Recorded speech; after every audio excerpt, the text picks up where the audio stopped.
Good evening and welcome back to another live stream edition of Maddie's Rap with author and storyteller Matt D. Talford. To those of you that are new, welcome. And to my returning subscribers, of course, welcome back. Welcome back. All right, y'all, we're going to be getting started here in just a few moments, maybe about 5 minutes or so, maybe less, depending on what time people start flooding in. But we thank you again for being here. And if you're watching this video on demand, you are appreciated. Thank you for being here. Thank you all for being here.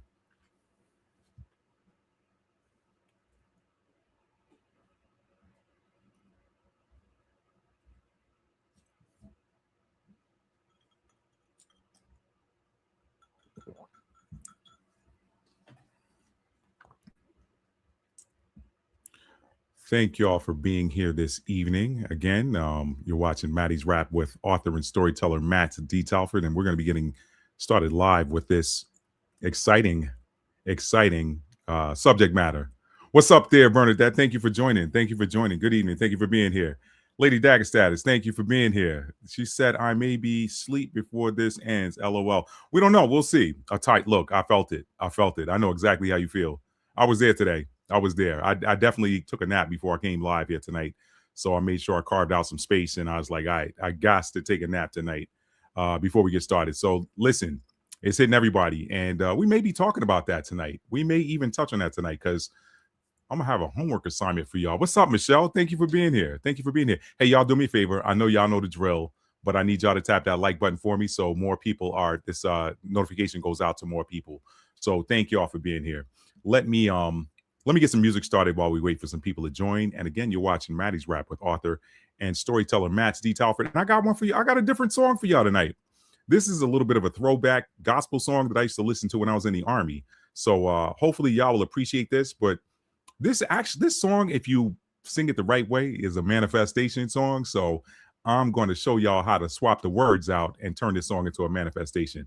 All right, give me just a moment. Let me get this up on the screen. Thank y'all once again for being here with this exciting live. Uh-oh, let me back it up because there's one thing I got to do before I do this. Hang on. I'm still trying to learn these new controls, y'all. So they got some new things they're doing here. Window, there we go. Choose window. Okay. All right, y'all, stand by. All right, y'all, let's get it started.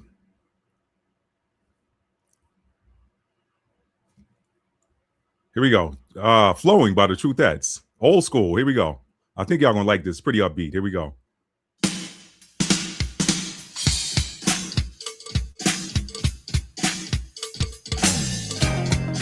All right, y'all, come on in. We're gonna let this one play while we're waiting for a few more people to join. When this song is over, we're gonna get started. All right.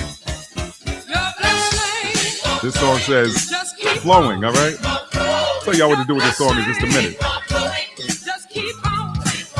Y'all give me a thumbs up in the chat if you can hear this. What's up, Green Tambourine? Thank you for being here. Y'all give me a thumbs up in the chat if y'all can hear the music coming through.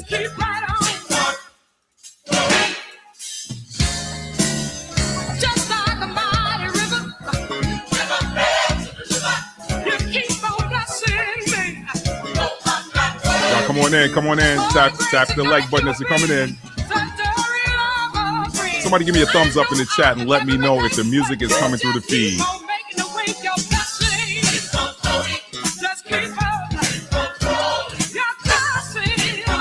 Okay, thank you, Michelle. Appreciate you. Appreciate you. All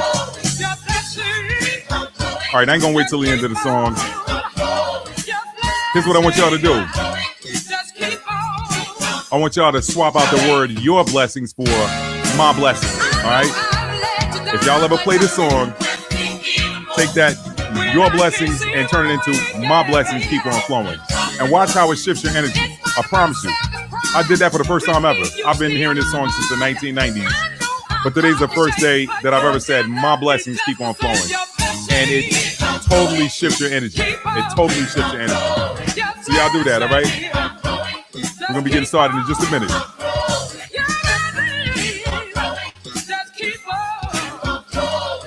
Hey, y'all do me a favor. Put a thumbs up in the chat if you have Amazon Prime Video. Because I'm going to tell you why in just a minute before we get started. Give me a thumbs up in the chat if you have Amazon Prime Video.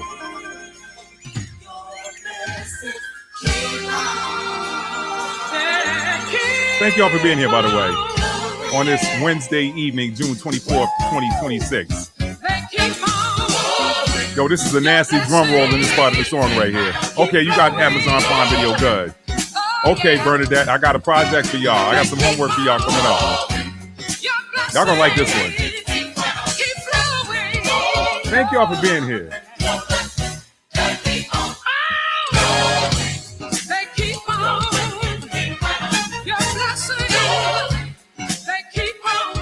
Wait for a few more people to join, and we're gonna get it started, y'all. As soon as this song is over.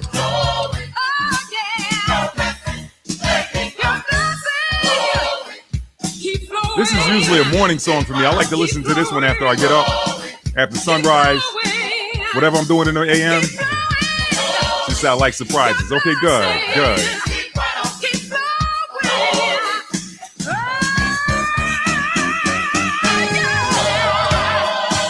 I don't know who the drummer is with this choir, but he doing the thing. Old school, y'all. They don't do it like this anymore. Y'all see the logo up there, Malico Records. Y'all know what it is.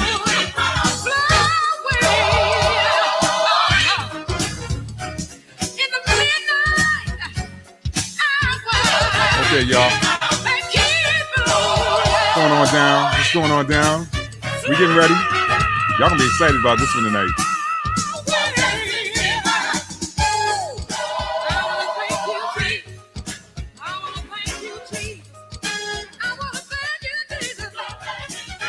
All right, y'all. My blessings keep on flowing. That's right. All right, y'all. Let's take that one down. Let's take it down.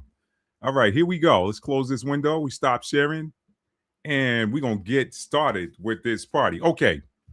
Before I get started with tonight's content, a lot of y'all are probably wondering why I asked you if you have Amazon Prime Video. Well, I'm about to tell you, okay? Listen, before I get into tonight's content, AI is a tool, but for what and for whom? Before we get into that, your homework assignment, or as they say in what's that, Mission Impossible, your assignment, your mission, should you choose to accept it, okay, is to watch the Superman movie that is trending on Amazon Prime Video, okay? Yeah, I could call it new. It's technically not new. It came out in 2025, but it's new on Amazon Prime Video. And I want y'all to watch that movie between now and Sunday, okay? Because when I go live Sunday night, we're going to be talking about, First of all, let me back it up. Okay? For those of you that were present on the last live stream, y'all know that I talked about how Hollywood has this whole white hat, black hat thing going on where, yeah, people talk about how evil and wicked Hollywood is, but y'all heard me say that Hollywood also has a number of writers that write these screenplays and these TV scripts or whatever, or these streaming, not TV, because TV's are, that's something completely different. I'm talking about the streaming series that have 8, 9, 10 episodes per season, and then your movies. The people that write for those films and those streaming series, they drop nuggets in their scripts all the time for those that have eyes to see and those that have ears to hear. Y'all remember me talking about that? Okay. Lady Daggerstatus said, I saw it. It was actually good. First Superman I enjoyed. They gave some nuggets. Good. Don't talk about those nuggets just yet, okay? Because remember I said they show us these things in video. I want y'all to write down. And Lady Daggerstatus, you may want to rewatch it. I'm going to rewatch it. I watched it for the first time a few days ago, and I'm going to rewatch it and write down each and every nugget they dropped in there that talks about what's actually going on in the world, that they so cleverly interwove into the script of that film. Okay. All right. So that's your homework. That's your mission. Should you choose to accept it. I'm going to be talking about the Superman movie on my next live stream, which I'm right now planning for Sunday. Barring any unforeseen circumstances, it will be on Sunday. So y'all watch that Superman movie on Amazon Prime Video and write down each and every nugget, everything that makes you say, I want you to write it down. Because we're going to talk about those. I want to see how many y'all saw. I'm going to give you the count that I saw. And y'all, this is classic Uranus and Gemini, where we get this sudden, unexpected surprise communication or surprise information. It's gonna keep coming, y'all. It's gonna keep coming until 2032. So get your hat, get your hold on to your hat. Okay, get your mind right, and we're gonna get ready. What's up, highly favored, blessed warrior? Thank y'all for being here. Okay, don't forget to tap that like button on your way in. And now we're gonna get started, y'all. We are going to get started with tonight's live stream. AI is a tool. It is. We know it's a tool, but for what and for whom? We're gonna talk about that tonight. Okay, y'all put in the chat what you think. What do you use AI for? Y'all put that in the chat. Let me know. What do you use AI for? The main thing I have used AI for, and I've tried to avoid it, y'all. I have tried to avoid it, but listen, for all of the people out there that say they do not use AI, there is no way you have a modern device and you're not using it. Okay, AI is on the back end of every modern technology device out there right now. The thing that scares me most, probably not scares me because I'm not afraid of anything, but I say that figuratively, is what they're talking about doing with these new automobiles. And it is really making me want to go old school, where you have to put a key in the ignition and turn it, you know what I'm saying, or a key in the door lock. It's really making me want to go old school with automobiles. I don't know that I want to purchase a brand new car ever again with the technology that's going into them. But again, we don't even know how much more time we have on this side of the flip. So all of this could go, all of it is going to go away. We just don't know when. But I don't want to get too far ahead of myself. So anyway, y'all put in there what you put in the chat, what you use AI for. I use it. Let's see. Bernadette said, I use AI to generate images for my video lessons. Okay, that's a solid use. I use it sometimes to, the main thing I use it for is search. Like, it is, you can't do search anymore without AI, because whatever your favorite search engine is, it's always going to give you an AI assistant answer at the top. So there's no way around that. If you're searching, if you're using a search engine, you're going to get an AI response. You don't have to look at it, but you're going to get an AI response. Okay. I still like to give credit to, not credit, but I still like to give attention to authors of different documents that show up and read those documents. But sometimes, y'all, I hate to say it, it's just convenient to read the AI response and keep it moving. But that's my primary use for AI. Yeah, that's my primary use. I don't really use it for writing, because I can tell when somebody wrote something AI. Like, so I've had so many people pitching me lately to pitching services at me, and I'll hit them immediately back and say, I can tell you did this through AI, so I'm gonna give you a pass on that. But I want to know that you can think on your own. And no offense to anybody that uses AI to help them with their writing, but I'm old school and I'm a writer. Any writer is going to be able to see through AI, just like any visual artist is going to be able to tell you, no, that was not drawn by a human. That's an AI generated photograph or piece of artwork or whatever. Same with the songs. I'm hearing the same voice now on a bunch of AI songs out there, and I'm like, can y'all at least hire some different singers to capture their voices for these AI songs out here? Anyway, what's up, San Jose? Thank you for being here. So Michelle said cooking, health, working out, reading terms and agreements a lot. Okay. Yeah, so listen, there's some very positive uses for AI out there. But we're going to get into the other side of AI, because, yeah, it is a tool. But for what and for whom? Okay. So let me begin. I didn't think I was going to have a foundational scripture tonight, y'all, but guess what? I got a foundational scripture for tonight. So tonight's foundational scripture is going to be from the book of Jeremiah, because I think that the prophet Jeremiah foresaw AI, and I'm going to show you right now where I think that showed up. Okay. There is one other passage of scripture I do need to pull up, so give me 1 second on that. Give me 1 second. That is from the book of Jasher.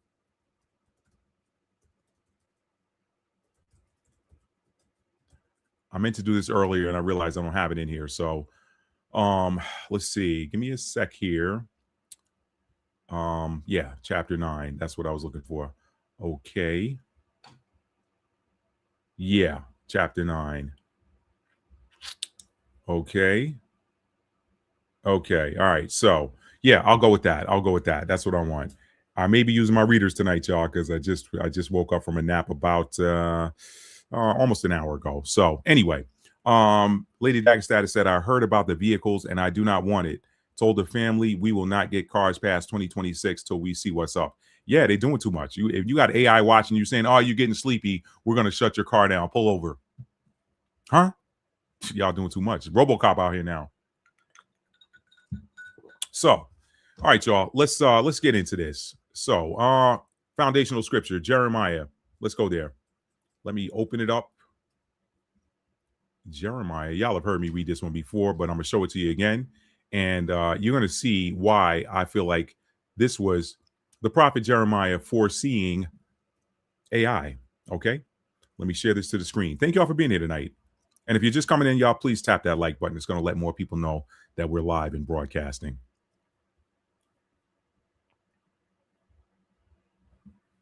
Okay, so why are you not letting me use the choose window? There we go. And let's use this window. Okay. All right, y'all. And I do believe I am sharing. Yes, I am. Okay, this comes from Jeremiah, the 16th chapter. Y'all know this is one of my favorite chapters in the book of Jeremiah. We're going to read verses 19 through 21 as our foundational scripture tonight. O Lord, my strength and my fortress and my refuge, period. In the day of affliction, the Gentiles shall come unto thee from the ends of the earth, and shall say, surely our fathers have inherited lies, vanity, and things wherein there is no profit. Shall a man make gods unto himself, and they are no gods? Therefore, behold, I will this once cause them to know. I will cause them to know my hand and my might, and they shall know my name. Okay.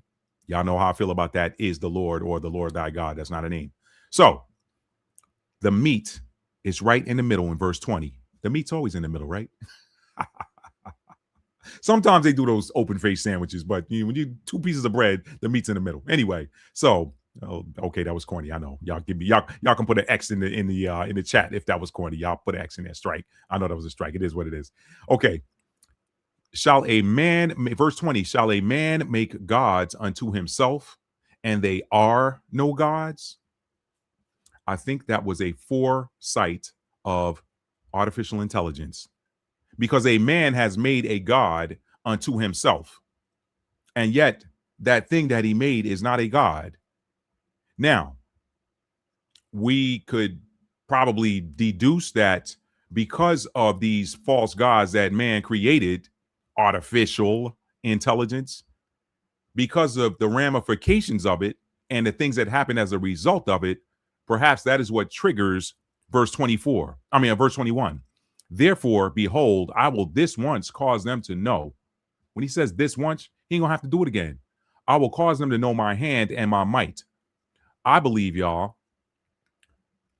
that verse 20 to verse 21 is what I like to call our Tower of Babel moment.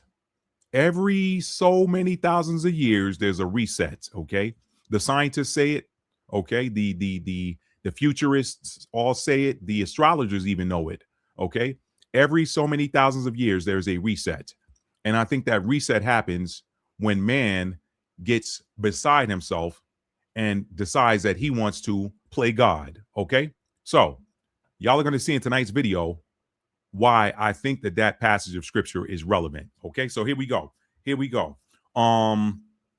She said, I will buy an old 2018 and older and be fine with it. No need to be showy. Lady Dagger status, let me tell you something. If I can get my hands on a 69 convertible Cutlass, your boy gonna trick it out. That's like my dream car, a 69 Cutlass convertible, 2-door. That's my dream car, okay? Anyway, so yeah, no, I feel you on that. So let me jump back over to my notes now. We have read the foundational scripture, Jeremiah 16 and 19 through 21. Okay, so now the question is artificial intelligence your friend? Is it your friend? Y'all can put in the chat your answer. I'm going to say not really. It is useful for the things that you all shared. It's a very useful tool, but we know that devil always shows you the minimum benefit while withholding the maximum detriment. Okay, that happens. Okay, let me put these on so I don't get a little eye strain here. Let's just go ahead and put them on now. Let me wipe them out. I haven't used them in a while. Y'all hang on. We're gonna get into it. I got some video for y'all. Got a lot of video for y'all tonight. Got a lot of video. You're gonna love it. It's the most beautiful video anyone's ever seen. You've never seen a video like this. Got big, beautiful videos. Oh, come on. All right, so I might have to switch this up, y'all. I don't know what I've been wiping this with, but whatever I was using ain't working. So,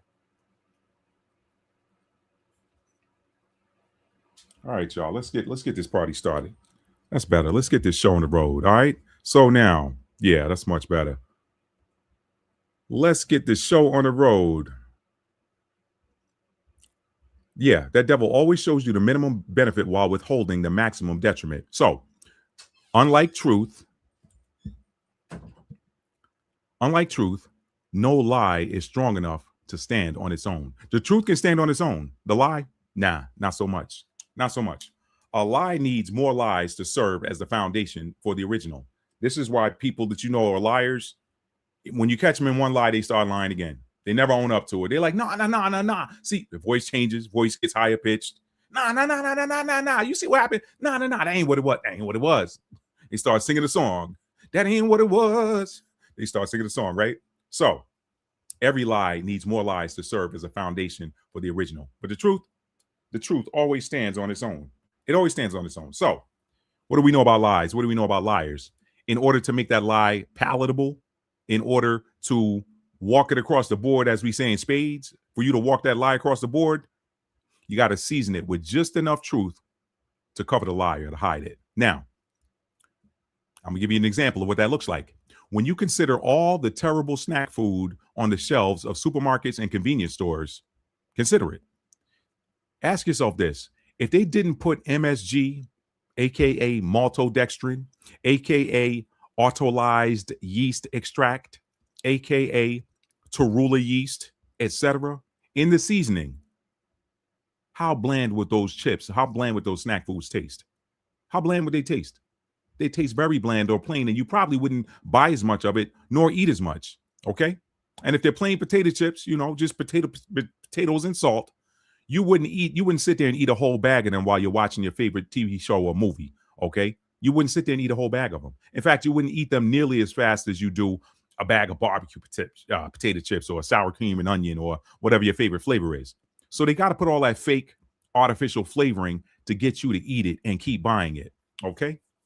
And watch them, y'all. Watch them too, because they do some little tricky stuff. I started researching food labels and stuff back when I was dealing with the C word some 15 and a half going on 16 years ago, or 16 years. 15 years ago. So you got to watch them, because they will throw in that occasional word organic in front of something like torula yeast to try to make it seem like, oh, well, this is better torula yeast because it's organic, or this is organic maltodextrin.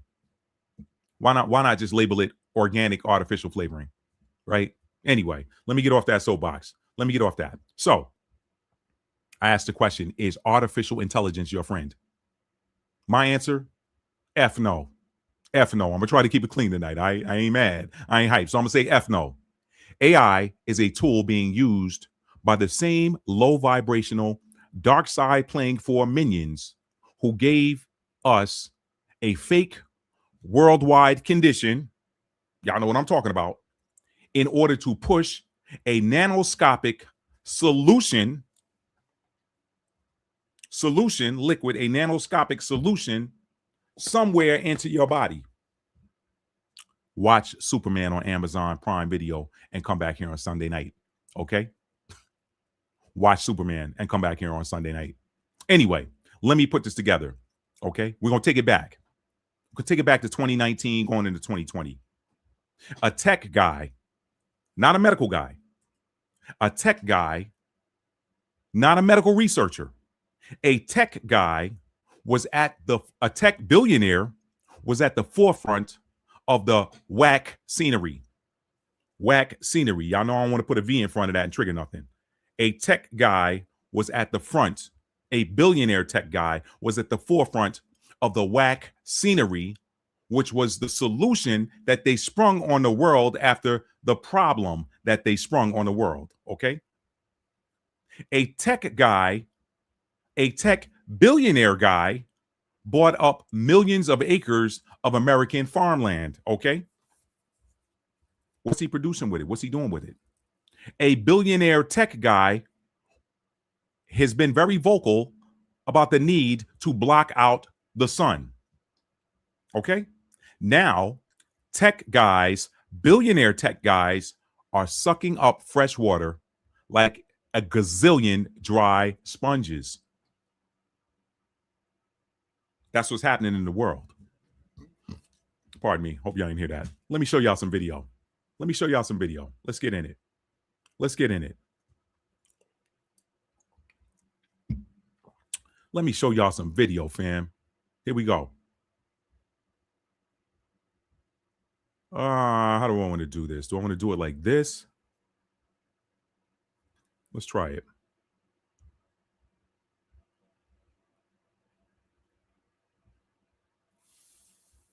Hang on just a minute. What's today's date? 24th? Oh, those are old. I need to delete those. Okay. It is. Hang on, y'all. Let me hold on. I want to make sure that y'all can hear these videos. Let me do it a different way because I want to make sure that these are being heard. I don't know if you can hear that through the system audio yet. Let's see. Let me try this one more time. Does it give me the option? No, it does not. So I'm gonna do this a different way. Stand by. Still learning the changes to the tool, so y'all bear with me. All right, got that open. Share screen. Window. Choose window. And let's go here. Here we go. All right, y'all got it. Here we go. Listen to this. Showing these under fair use, y'all. All of the videos tonight are being shown under fair use for educational purposes and for critical commentary purposes. All right. Y'all check these out and y'all write down the names of these content creators, write down their Instagram or not Instagram, but TikTok handles and check out some of their work. They're doing some fantastic work. So I'm sharing their work with you all. Some of these videos or some of these content creators you may not have ever seen were they not being shared by others. So that's what we're out here to do. All right, here we go.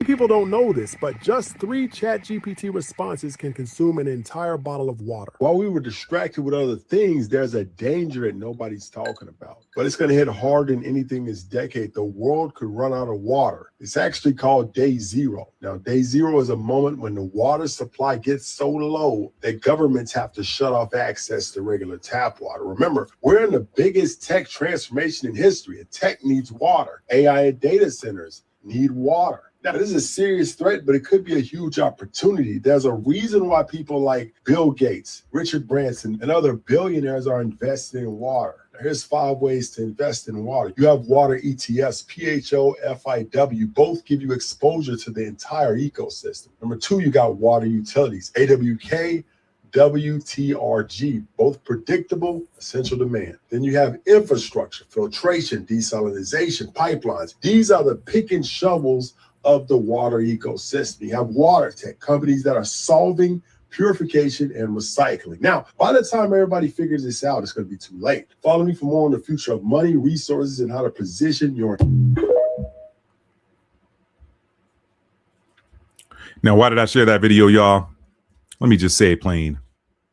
It is a damn shame that something that is required for life, water, something as a base element, is now something that is up and open for investment opportunities in something that the creator freely provided for all of us. Now, some people can make the argument, well, that's everything. That's gold, precious metals, whatever. But water, that's why I shared that video. I wanted y'all to see that people are actually investing in water technologies right now. Let's keep going to the next video.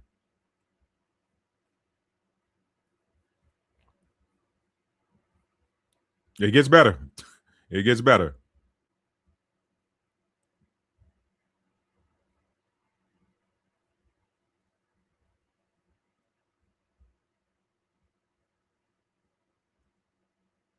An AI data center used 29 million gallons of water before anyone noticed.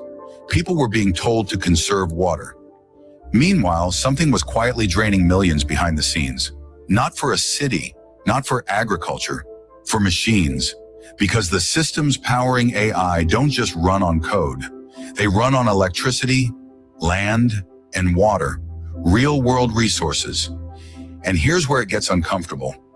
When something becomes important enough, rules start bending, oversight gets weaker, accountability fades, because suddenly, it's no longer just technology, it becomes infrastructure. And once that happens, the real question isn't how powerful AI is. It's what we're willing to give up to keep it running, which makes that first question even stranger. How did something this big go unnoticed in the first place? Thoughts? How did something this big go unnoticed in the first place? It's easy. They do it all the time. It's called, let me distract you with this fake war or with this worldwide sporting event or whatever while we do this other stuff and put these pieces in place. And then when we spring it on you, it looks brand new, but we've been doing it all the time, right? She said, I just heard a content creator say we are fooled thinking all these wars are over oil. They believe it's water. Yeah, look, listen. It ain't, it's, yeah, I'm with you on that. Definitely water and resources, but go back to that live stream I did some months back where I was talking about that 33rd parallel. Okay. I didn't have a chance to kind of look up and see where the majority of these data centers are located. That was something I wanted to look at as well. Where's the highest concentration of these data centers? I was looking to see like what part of the country and where in the world they are located, just to kind of get an idea to see if they're anywhere near these ley lines. Okay. Because if they are, I got some ideas about that too, but I didn't have time to get into it. So let me keep moving with the next video.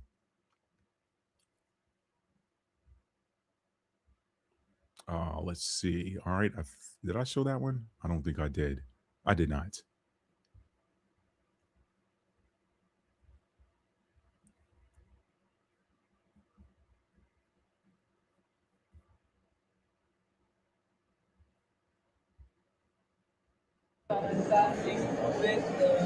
It's non-toxic and it's 14 degrees. AI data centers are quietly becoming one of the biggest water consumers in the world. But why do these servers need so much water? The answer is cooling. AI servers generate massive heat while processing data, and without cooling, they would overheat within seconds. To keep them running, data centers use water-based cooling systems, where water absorbs heat and then evaporates or gets recycled. But this process consumes huge amounts of clean water. A single large data center can use up to 5 million gallons of water every day.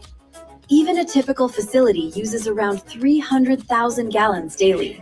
And globally, data centers consume hundreds of billions of liters of water every year. Most importantly, these systems require clean fresh water because impurities can damage sensitive equipment. That is a serious concern because only about 2.5% of Earth's water is fresh water, and less than 1% is easily accessible for human use.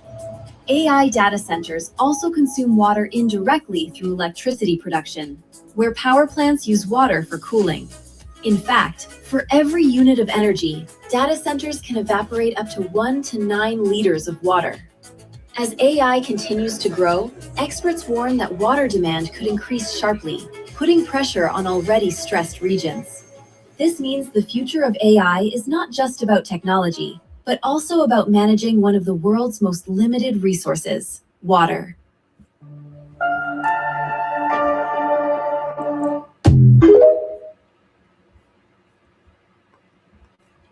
Now, did y'all see how they're putting those arrays down into the water?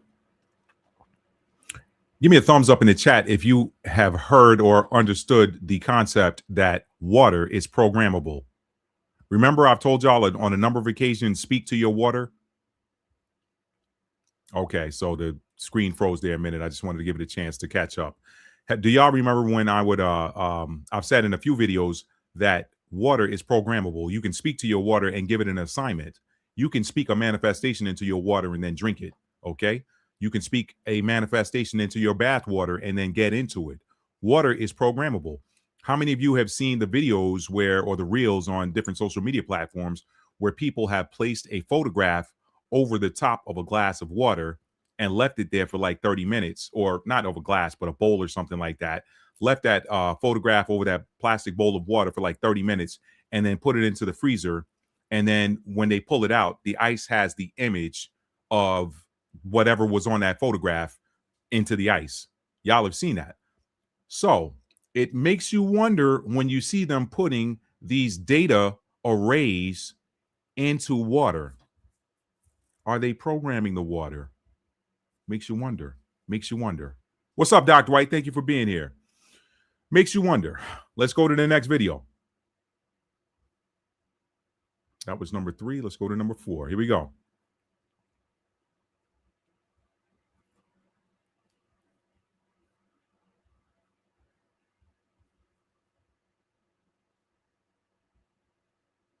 This is the end. Hold your breath and count to 10. Feel the earth move and then. Y'all see that? That's some nasty water. Hear my heart. Looks like New York back in the day with the old lead pipes, where the wintertime when the water with the pipes would freeze or whatever, and then they unthaw and you got to let the water run a while to get that dirt out of them. Looks very similar. Let's keep it going.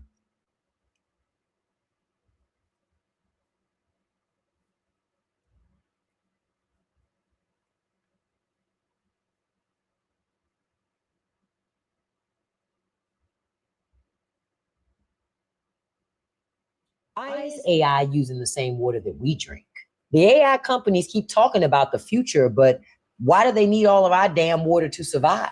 The data centers be out here drinking water like a 300-pound man that just had a Popeye's biscuit with no beverage. Millions and millions of gallons of fresh water being used to keep servers cool. Not recycled water, not wastewater, not even ocean water that they filtered themselves. No, they use the same water that you and I drink. The same water that farmers need, the same water that communities are fighting over. And I'm trying to understand why billion-dollar companies can't clean and process their own damn water. Why is the public always expected to sacrifice while corporations get a VIP package? And then what is the plan when our drinking water starts to get too low? Because you can't drink Wi-Fi, you can't boil ChatGPT. It just seems to me like humanity traded in common sense for convenience. And I feel like they're hoping nobody would notice, but we do. Sure, AI is a tool, but for what and for whom? Let's keep going.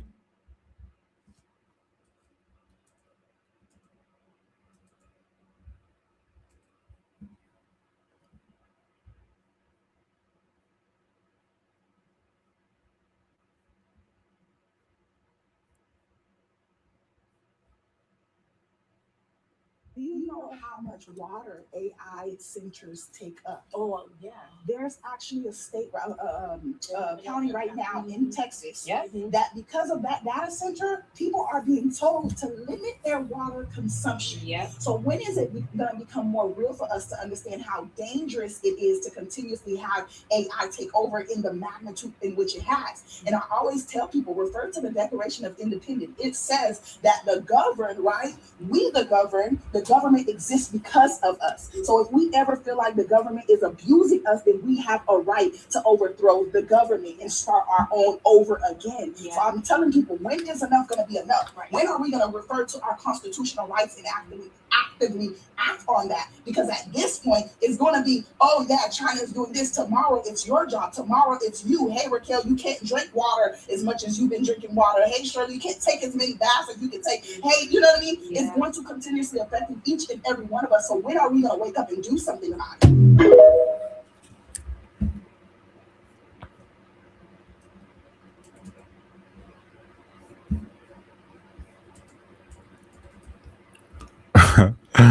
Jeremiah 16:20. Shall a man make gods unto himself, and they are no gods? Verse 21. Therefore, behold, I'm going to this once cause them to know. I'm going to cause them to know my hand and my might. This is our Tower of Babel moment. I'm going to read an excerpt of that Tower of Babel moment from the book of Jasher a little bit later in tonight's program. Let's keep it moving, y'all.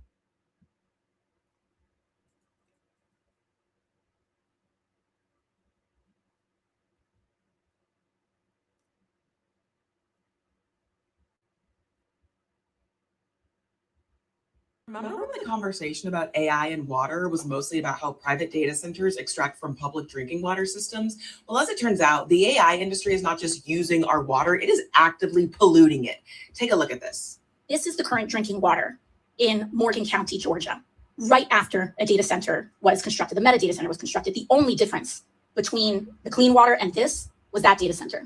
Here's how it happens. As you probably know by now, data centers use drinking water to cool down server racks so they don't overheat. However, mitigating this risk brings along the risk of water contamination, which happens at scale when data centers discharge millions of gallons of wastewater daily, wastewater that can end up in the groundwater that agricultural and municipal water systems use. According to experts, there are three main pollutants that data centers can introduce to a water system. First, there are biocides, which the EPA defines as poisonous substances, including preservatives, insecticides, disinfectants, and pesticides used for the control of organisms that are harmful to human or animal health, or that can cause damage to natural or manufactured products. Data centers use biocides to prevent their cooling systems from growing mold, bacteria, and algae. But the use of biocides goes beyond the cooling systems. The very construction of data centers often calls for what are called flocculants, which are chemicals used in construction to bind soil and prevent erosion, and yes, those can end up in the groundwater.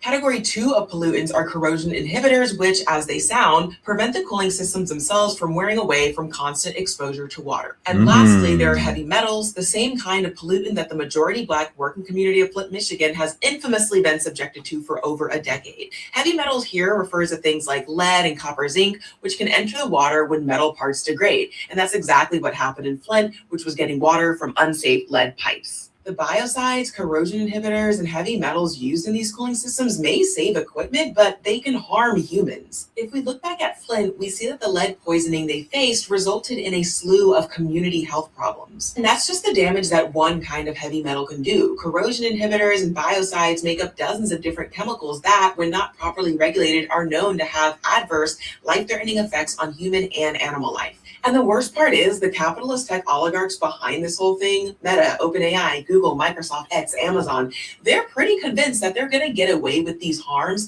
because, one, we live in a white supremacist capitalist political economic system where rural, poor, Black, and brown communities don't matter, but also because the worst of the worst health impacts of drinking water pollution take time to appear. During those months, years, maybe even decades, people are actively being harmed, yet Musk, Altman, and Zuckerberg can act like they had no idea it was happening in the first place because plausible deniability. And by the time justice is served, no amount of settlement money or infrastructural improvement will bring people's loved ones back to life or good health. And no, drinking water pollution from AI-focused data centers are not random one-off occurrences. I have another one as well. So this wasn't just one well. These wasn't just one family's situation. This is what the drinking water now looks like next to that data center. And I think both of us can agree that neither one of these things are drinkable. AOC is talking about Morgan County, located in the north central region of Georgia. But nearly 30 miles away in 2025, residents in rural Newton County, Georgia, reported similar issues with their drinking water, issues that started when Meta began the construction of one of their data centers. And when residents began raising concerns, Meta did an investigation and found that the data center did not adversely affect groundwater conditions in the area. Of course. Right. Of course. As things are, there is effectively nothing beyond people's resistance stopping these tech oligarchs from destroying water supplies. And while poor and BIPOC communities have faced the most intense violences of the AI bubble thus far, the truth is that your community, my community, anyone's community can and will be next. Y'all, let me tell you something. What's coming on this earth, no man is going to be able to stop. No man will be able to stop. And it's written. It's written. A lot of people want to say the Bible's just a group of a collection of stories we're supposed to learn from. Yeah, right. Okay, y'all about to see. Y'all about to see. Better go back and read that Jeremiah 16 and 19 through 21. Here we go. Next video.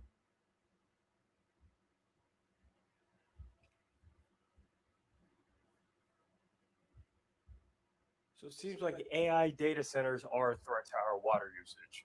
So annually, the world uses about 4,000 cubic kilometers of water, which is about 4 quadrillion liters. Sounds like a lot, right? But really, only 0.5% of the world's water is actually drinkable. Now enter AI. AI data centers can use 3 to 5 million gallons of water per day for cooling, and that's about 15 to 20 million liters daily. And we just hit 1,000 AI scale data centers globally. And if this keeps up, this is going to be about 20 billion liters per day, 7.3 trillion liters per year, versus the fraction of the usable drinking water, which is going to cut into what we drink as humans, right? So what we want to avoid is pulling from the local water systems and trying to solve this problem. So who's solving this problem? Let me know in the comments. No, what Keith Sweat say in that song? Nobody. Who is solving this problem? Nobody. And who's gonna shut the data centers down? Nobody, baby. Here we go. Somebody gonna shut them down. Something. Here we go. All right, this is the last of the AI videos right here, y'all, and we're gonna keep it moving.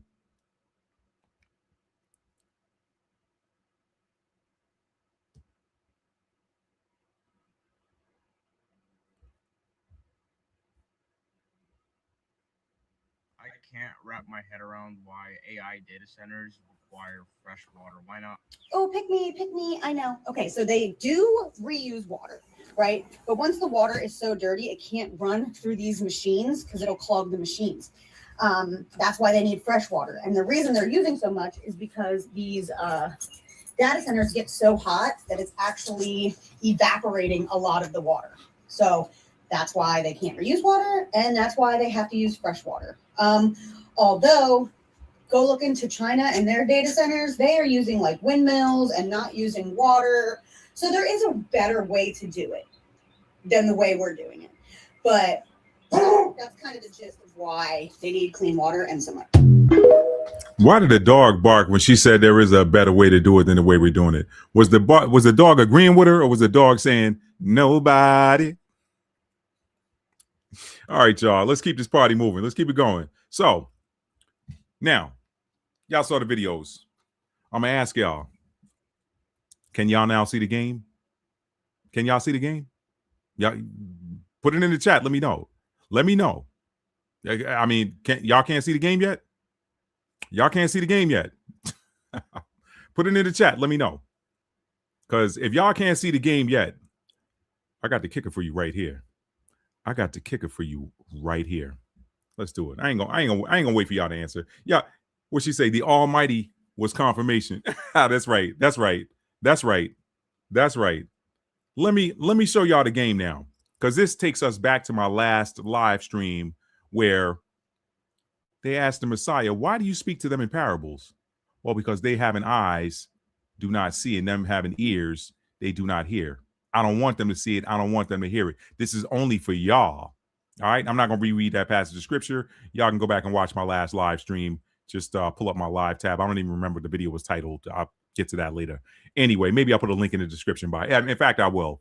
At the end of this video, I'll put a link in the description box. But if y'all can't, okay, she said, yep, we see the game. Let me give you some confirmation there, SenOJ. I'm going to show y'all something here. All right. Because in my last live stream, y'all remember this, I told y'all Hollywood has writers that work for the light who tell you what's happening inside of the TV and movie scripts. Okay. Now, some of y'all going to say, well, they have to tell you that, what they're going to do, because the people talk about that. I forget what that's called, but it's something that where they have to tell you what they're going to do to escape karma. Right. Well, let me tell you something. It doesn't quite work like that. Not like that. Not like them showing you in a movie what's happening. That's not how that works. Okay. Hiding something inside of entertainment is not the same as telling you. Telling you is telling you is what the Spanish and the Portuguese did when they rolled up on these shores and pulled out a requerimiento, something they called it a requerimiento, which was a declaration of claiming that land for the Catholic Church in the name of the Pope. Okay. That's them telling you what they're going to do. They're reading to you, this land is hereby seized and it is claimed for God through Pope blase blase blah, through order or papal bull, blah, blah, blah, blah, blah. And the people looking at them like, what are you talking about? Okay. That's telling you what they're going to do before they do it. Or, hey, we're coming to take y'all land. We're moving in here. Y'all good with it? And then, okay, yeah, y'all can move in with us, pilgrims. All right. And they give y'all this story about turkey dinner shared when the truth was it was a celebration of defeating the Pequot Indians. But that's a story for another day. Okay. So that's telling you what they're going to do before they do it. Hiding something in a movie is not the same as telling you what they're going to do. Okay. Telling you is what those big pharma ads that dominate television and streaming platforms do. That's telling you what they're going to do before they do it. In other words, hey, this thing that we're marketing to you could unalive you or give you sidle suey thoughts. Y'all reverse that, okay? Y'all reverse that. I ain't trying to trigger nothing. This thing that we're marketing to you, that we're telling you to ask your doctor about, could unalive you.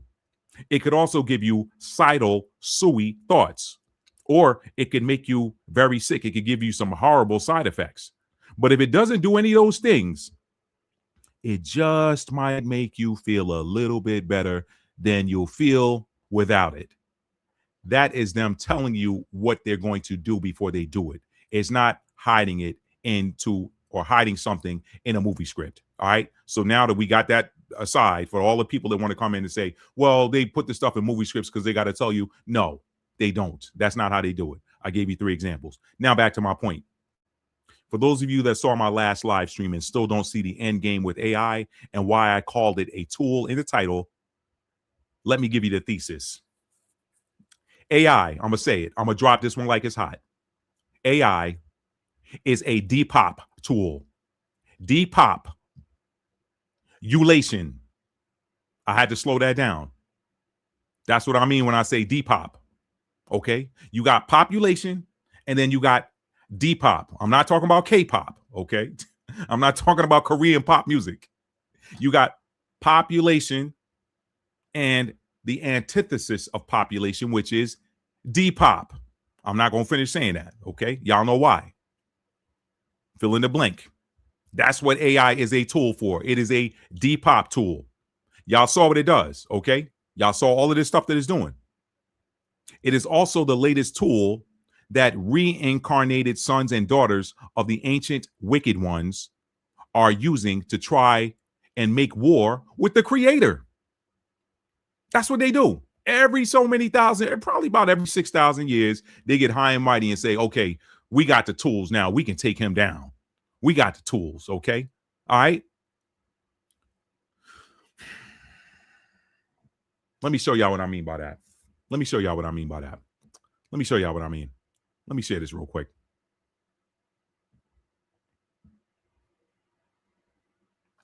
I'm going to show y'all what I mean right now. Okay. All right. This comes from sacred-text.com. This is the book of Jasher, chapter 9. Okay. I'm going to begin at verse 20. And King Nimrod reigned securely, and all the earth was under his control, and all the earth was of one tongue and words of union. Everybody spoke the same language. It wasn't all of this Japanese, Chinese, Korean, Hebrew, Spanish, Portuguese, English, all of this stuff. Okay. Polynesian. We didn't have all of that. There was one tongue. How do we know? Look at every other living species. They all speak the same language. Dogs speak the same language. Doesn't matter what breed they are. Cats speak the same language. Doesn't matter what breed they are. Lions, tigers, and bears, oh my, they all speak the same language. Why is man the only one that does not? It goes back to this Tower of Babel story, okay? All right, so again, in verse 20, it says, and all the earth was of one tongue and words of union. And all the princes of Nimrod and his great men took counsel together, Phut, Mitzrayim, Cush, and Canaan with their families. And they said to each other, come, let us build ourselves a city, and in it a strong tower, and its top reaching heaven. And we will make ourselves famed, so that we may reign upon the whole world, in order that the evil of our enemies may cease from us, that we may reign mightily over them, and that we may not become scattered over the earth on account of their wars. Look at who the ones that came together were, okay? Look at who the ones that came together were, okay? They weren't the sons of Shem, okay? They were not the sons of Shem. These were the sons of Ham. How about that? Let's keep it going. Verse 22. And they all went before the king, and they told the king these words, and the king agreed with them in this affair, and he did so. And all the families assembled, consisting of about 600,000 men, and they went to seek an extensive piece of ground to build the city and the tower. And they sought in the whole earth, and they found none like one valley at the east of the land of Shinar, about 2 days' walk. And they journeyed there, and they dwelt there. And they began to make bricks and burn fires to build the city and the tower that they had imagined to complete. And the building of the tower was unto them a transgression and a sin. And they began to build it. And whilst they were building against the Lord God of heaven, they imagined in their hearts to war against him and to ascend into heaven. Let's keep going. And all these people and all the families divided themselves in 3 parts. The first said, we will ascend into heaven and fight against him. The second said, we will ascend to heaven and place our own gods there and serve them. And the third part said, we will ascend to heaven and smite him with bows and spears. And God knew all their works and all their evil thoughts. And he saw the city and the tower which they were building. Told you, this AI is our Tower of Babel moment. Let me keep going. Verse 27, and when they were building, they built themselves a great city and a very high and strong tower. And on account of its height, the mortar and bricks did not reach the builders in their ascent to it, until those who went up had completed a full year. And after that, they reached to the builders and gave them the mortar and the bricks. And thus it was done daily. So they did that every day. And behold, these ascended and others descended the whole day. And if a brick should fall from their hands and get broken, they would all weep over it. And if a man fell and died, none of them would even look at him.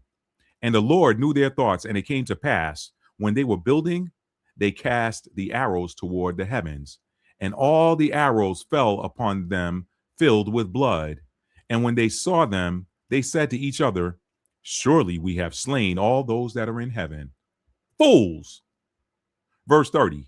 For this was from the Lord in order to cause them to err, and in order to destroy them from off the face of the ground. And they built the tower and the city, and they did this thing daily until many days and years were elapsed. And God said to the 70 angels who stood foremost before him, to those who were near to him, saying, come, let us descend and confuse their tongues, that one man shall not understand the language of his neighbor. And they did so unto them. And from that day following, they forgot each man his neighbor's tongue, and they could not understand to speak in one tongue. And when the builder took from the hands of his neighbor lime or stone, which he did not order, the builder would cast it away and throw it upon his neighbor, that he would die. He sent them a strong delusion, and they started fighting and killing each other. That's on deck for this age too. That's a story for another day. I'm not going to read that. It's in the scripture. And they did so many days, and they killed many of them in this manner. And the Lord smote the 3 divisions that were there, and he punished them according to their works and designs. Those who said, we will ascend to heaven and serve our gods, became like apes and elephants. Wow. And those who said, we will smite the heaven with arrows, the Lord killed them, one man through the hand of his neighbor. And the 3rd division of those who said, we will ascend to heaven and fight against him, the Lord scattered them throughout the earth. And those who were left amongst them, when they knew and understood the evil which was coming upon them, they forsook the building, and they also became scattered upon the face of the whole earth. And they ceased building the city and the tower. Therefore he called the place Babel, for the Lord confused the language of the whole earth. That's why you hear people say, oh man, that person, they just babbling. They sound confused. Behold, it was at the east of the land of Shinar. And as to the tower which the sons of men built, the earth opened its mouth and swallowed up 1/3 the part thereof. And a fire also descended from heaven and burned another third. And the other third is left to this day. And it is of that part which was aloft, and its circumference is 3 days' walk. It takes 3 days to walk around the circumference of what they had built. And many of the sons of men died in that tower, a people without number. And we wonder where the artistry of the tower card in tarot comes from. That might be the idea. You think you're going to do something, and then comes divine intervention. Let me stop sharing that. All right. I was actually supposed to read that later in the show, but there it was. Okay.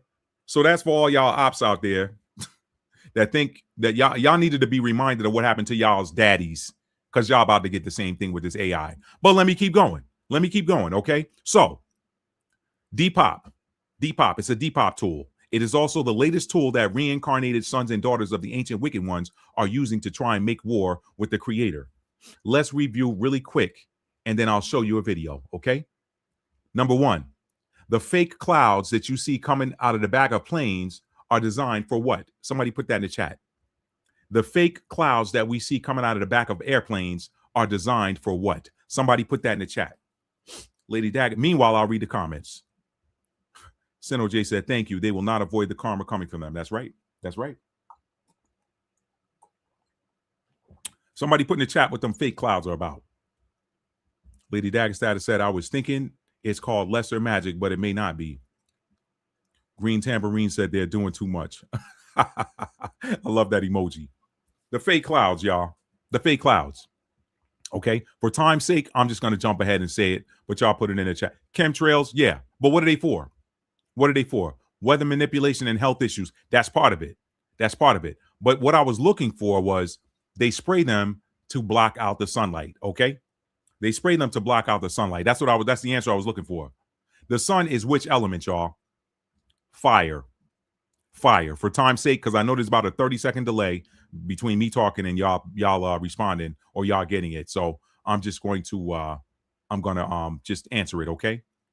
So the fake clouds that you see coming out of the back of the planes are primarily designed to block out the sun. Now they got secondary stuff that they do, like pretty much poison the air.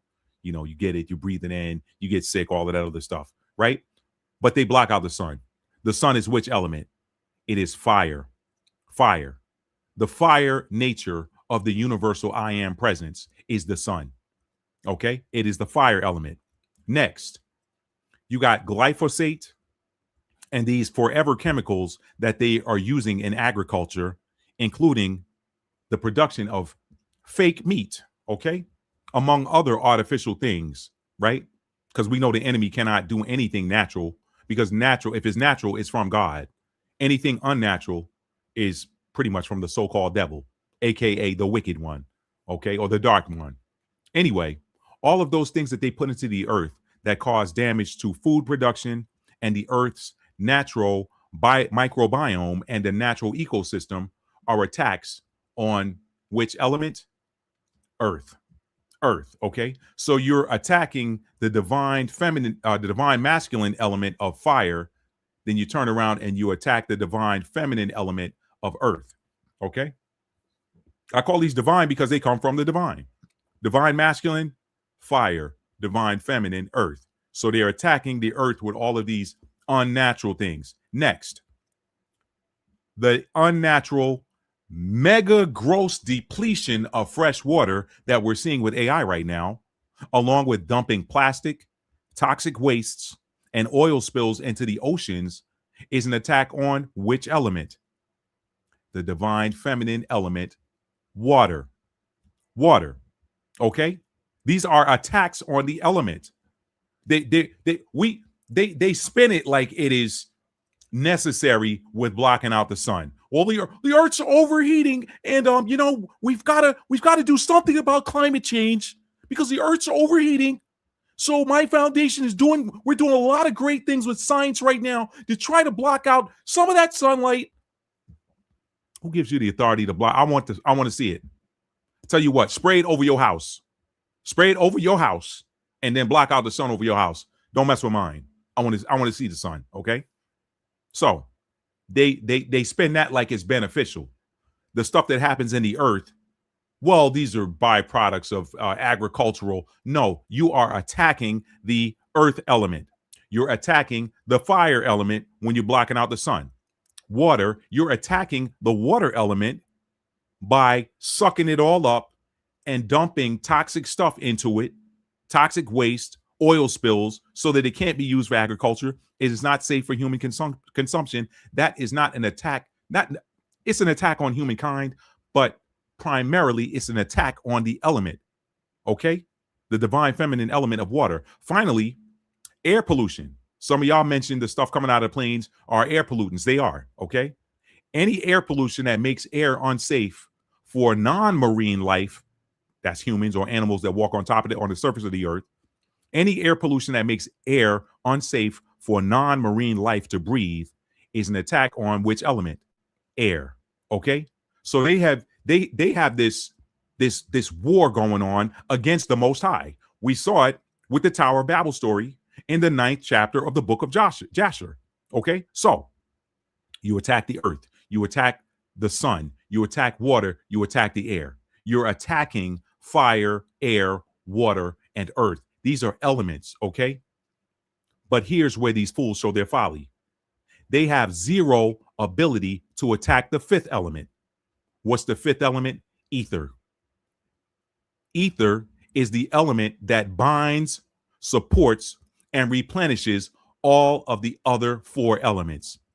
So these fools show you their folly right there because they cannot attack ether. Ether is source energy. Okay? The ether, just like the other 4 elements from which it proceeds and which it supports, is also intelligent. Water is intelligent. Earth is intelligent. Have y'all seen the videos where people stand near trees and ask the trees to touch them? And the tree's branch will move over and touch them? Water is intelligent. That's why you can speak to it. The earth is intelligent. The sun is intelligent. We get our downloads from the sun. We get downloads from the sun. Okay? And the air is intelligent. You can actually speak to the air and move it. You can speak to the air and cause it to move. If you're at the right frequency. Okay? Hosea 4:6. Okay? If you're a priest. If you're at the right frequency and you understand universal law. All right? The ether binds, supports, and replenishes all the other 4 elements. The ether is also intelligent. The ether is source. When you're manifesting, your manifestations go into ether and return what it is that you're trying to manifest. The ether is source. Okay? So, I don't know. Maybe the Most High amuses himself or herself, depending on which nature of the Most High you're looking at. Let me just say itself to get them all together. Maybe the Most High amuses itself by allowing these fools to think that they can attack and defeat it. You see what he did in the Tower of Babel story? He sent arrows back down with blood so he could laugh at them, making them, man, we done kill everybody in heaven. We did it. Let's go on up there and install our gods now. We gonna shoot these arrows up there. He sent the arrows back down with blood on them. Only God can do that. Okay? So I don't know. Maybe the Most High amuses himself by allowing these fools to think that they can attack and defeat him. And how else does this modern collection of Tower of Babel-esque idiots show their foolhardiness? These fools only fool themselves. They think that by attempting to block external elements, they can somehow stop the chosen ones from being activated. These dummies, they're dummies. Do y'all not read the same scriptures? Y'all dummies watching right now that are of the dark. Do y'all not read the same scriptures that y'all try to use to try to enslave others and keep them asleep? Do y'all not read the same scriptures? Don't you know that it is written that the kingdom of God is within you, not outside of you? So how are you going to stop the chosen ones from being activated by blocking external elements? The kingdom of God is within you. Y'all so stupid, man. Y'all dark side dummies. Y'all are so dumb. Y'all, it don't give me any pleasure to say that either. It's sad. It's sad. Anyway, y'all cannot stop the chosen ones from being activated. All the chosen ones have to do is breathe. That's it.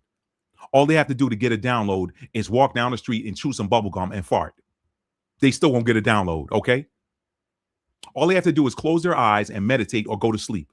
The messages can't stop and won't stop, okay? Uranus entering Gemini along with Pluto entering Gemini. I'm sorry, Uranus entering Gemini along with Pluto entering Aquarius and Neptune entering Aries along with Saturn. Let me tell y'all what happened. A portal opened up. A portal opened up. A timeline opened up. When those 4 planets entered into those complementary sign elements, okay, you got Uranus and Pluto in air signs and Neptune and Aries in fire signs. Fire and air feed each other. When those 4 outer planets, which are destiny planets, which are soul energy planets, which are destiny writing, it is written in the stars type planets, when those came into those complementary elements, a portal was opened up and a timeline began. Tick-tock, your demise is coming. It is coming. Okay? Y'all dummies are done. I know y'all watch me. That's why I'm talking to y'all.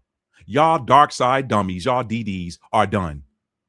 And the Most High laughing at y'all right now, just like he laughed at your Tower of Babel daddies. Okay? Just like he laughed at your Tower of Babel building daddies. And some of y'all might, energy is neither created or destroyed. Okay? So we reincarnate. Some of y'all might have been the dummies that was out there shooting them arrows up into the sky. Well, let me keep it moving. Okay? Let me show y'all. I've given y'all the thesis. I told y'all that AI is a Depop tool masked as or disguised as a benefit for humanity.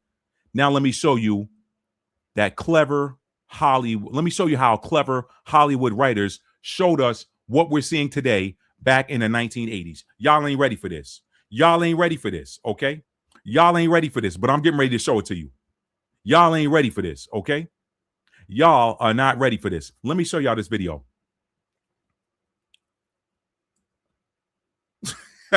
You like that, Dr. White? That's all you got to do. What's up, Ashira Love? Thank you for being here. Thank you for being here. Bernadette said they hate the children of the sun who are natural inhabitants of the earth. I like that. This is why they're trying to block out the sun and destroy the earth. Bingo. Bingo. Said I noticed the clouds are way too low. Yup. Hide the UFO. If I had known I was going to get that comment, highly favored blessed, I'd have shown you a photo I took some years ago of a thundercloud. I ain't never seen no thundercloud look like that. Okay? All right? Now, yo, it just be coming out sometimes, Dr. White. I've got very little control over it. I'm really trying. The Iranians are trying my patience. The Democrats are trying my patience. Okay, all right. Let me get this video for y'all. Let me get this video for y'all. Hold up. Here we go. Okay. All right. So let me share this to the screen. I'm showing this under fair use. This is a clip of a 1984 television series called V. I'm showing this under fair use. Okay. This is in support of tonight's narrative. I'm showing it under fair use. Here we go.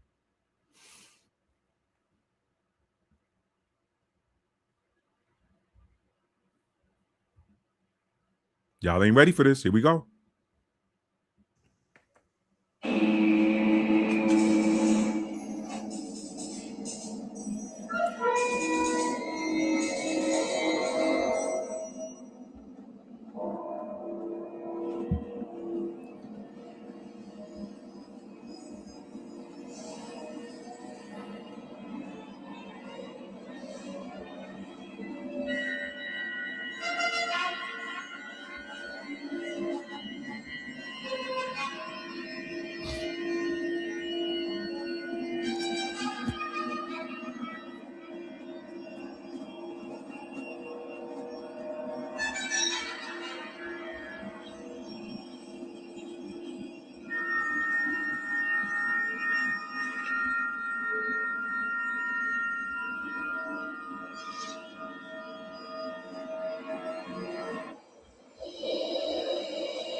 I want to know what's going on.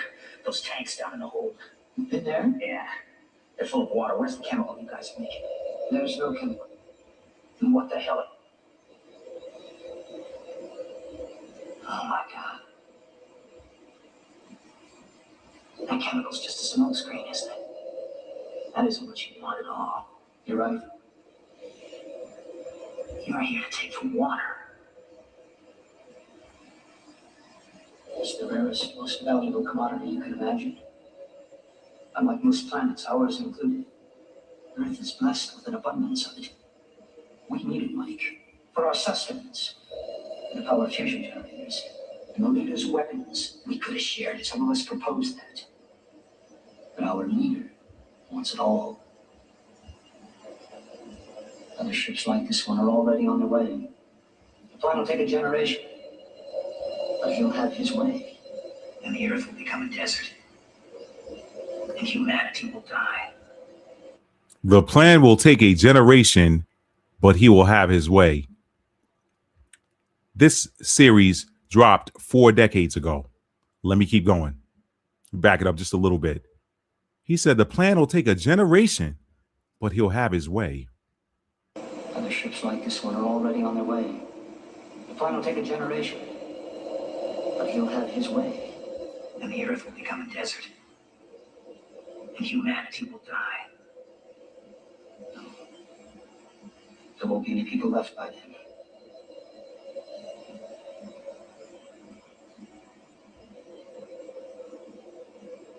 There's something else I have to show you.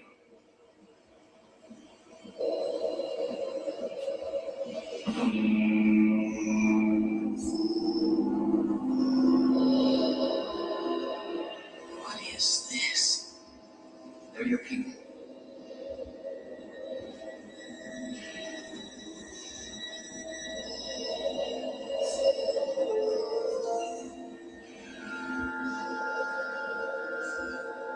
Dead? No. Just the sight of death. Capitalism slowed extraordinarily. Diana's work.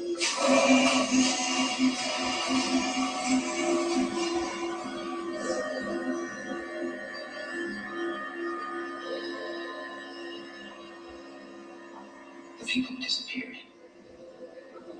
My son. Is he here somewhere? The people who disappeared, and then he said his son. Y'all pay attention. They showed us this 4 decades ago. We're in another ship like this one. Why are they being taken? Stored like this, why not just kill them? The leader needs them living. Some of them will be made into troops for battles with his enemy. What enemy? The force that has defeated him before. His enemy? That makes them our friends, right? I don't know. Well, it's something. Some of them are being used for troops to fight against an enemy. What enemy? A force that has defeated us before. You see, they keep trying the same dumb every so many thousands of years. I told y'all, you can't make this stuff up. Let me back it up. The leader needs them living. Some of them will be made into troops for battles with his enemy. What enemy? The force that has defeated him before. His enemy? That makes them our friends, right? I don't know. Well, it's something to go on. You said some of them would be his troops. No. No. What about the others? In addition to the water, there's another basic shortage on our planet. Food.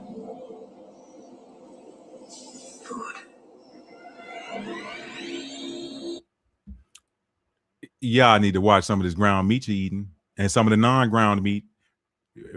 Listen, pray before you go and buy meat if you're eating it, okay? I don't judge. I don't tell anybody what to eat. I don't tell anybody be no vegan, whatever. I'm not a vegan. Do your thing, whatever. But you better pray for guidance before you buy anything these days, all right? That's pretty much the end of it.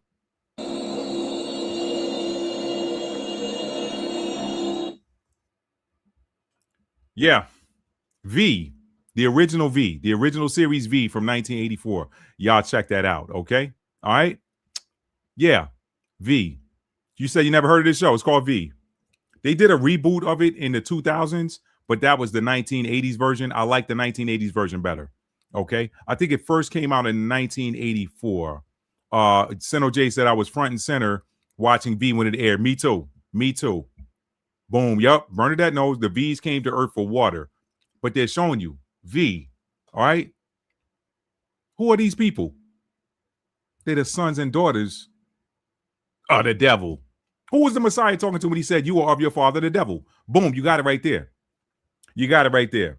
So I wanted y'all to see that clip. Okay. Somebody saw this coming a long time ago and they hid it in a parabolic TV series. Okay. Somebody saw this coming a long time ago.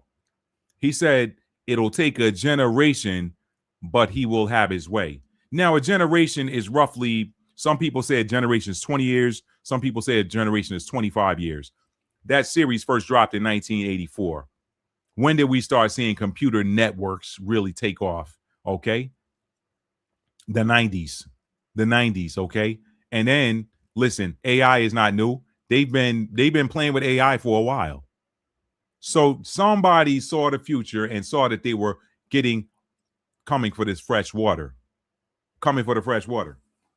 So you see what's going on. You see what's going on. They're trying to attack all of these different elements, okay? By attack. Why do we want these people? Well, we want them to help be soldiers to fight against an enemy that has defeated them before.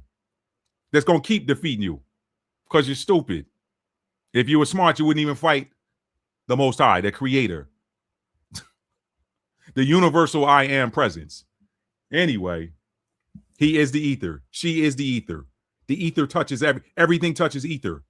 This is why you cannot get a thought past anybody who has the gift. Why do you think in the scripture, every time they wanted to put hands on the Messiah, it's written, Jesus perceived their thoughts and removed himself away from them. He picked it up through the ether. Man, y'all can't look. So anyway, what can you do? Well, Matt, okay, we see what's going on with this AI. What can I do? What can I do? Let me make sure I got everything here. Hold on. Okay. Oh, you know what? I had two other videos to show y'all something here about the AI. Let me show it to you now. I had it in a separate folder. Okay. There's a spiritual nature to it. There's a spiritual nature, according to some accounts. There's a spiritual nature to what's going on with the AI. Let me play that for y'all. Almost forgot. Stand by. Still showing these under fair use.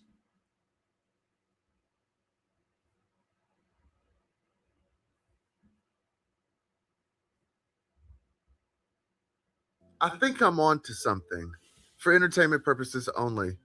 So, you know all this talk with the data centers and the water? Okay, so let's think about Starlink. I think what they're doing, water holds memory, right? They are programming the water and sending it underground. Starlink is harnessing the sun's energy, the codes, right? That's how they're preventing our ascension. So Starlink is preventing your ascension. I just told you they can't prevent mine. I ascend a little bit more every day, bro. The code, the coding, the codes, right? That's how they're preventing our ascension. So Starlink is intercepting the code, the coding, the Christ, right? And these data centers, they're going to project the energy like a Wi-Fi situation from Starlink to these data centers to program the water.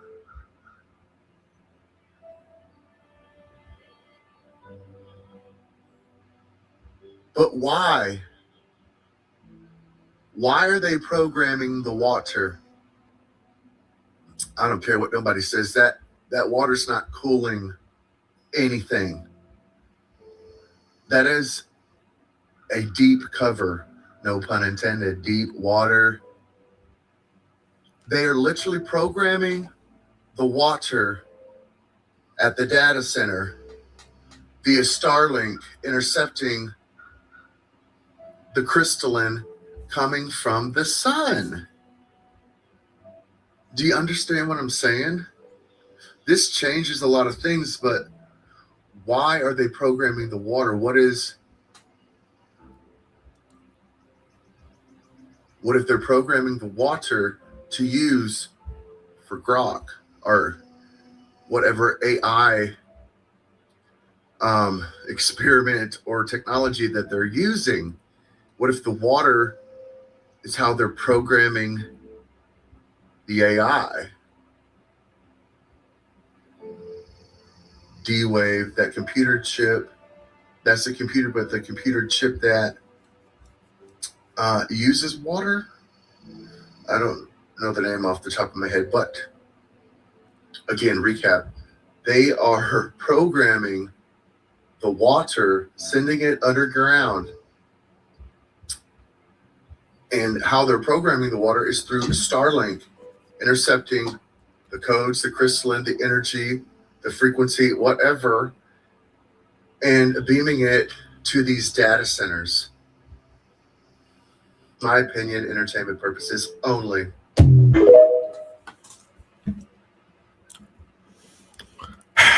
Here's your answer, my friend.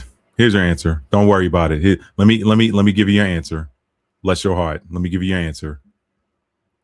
Bless your heart, buddy. Jeremiah 16:19 through 21. O Lord, my strength and my fortress and my refuge, period.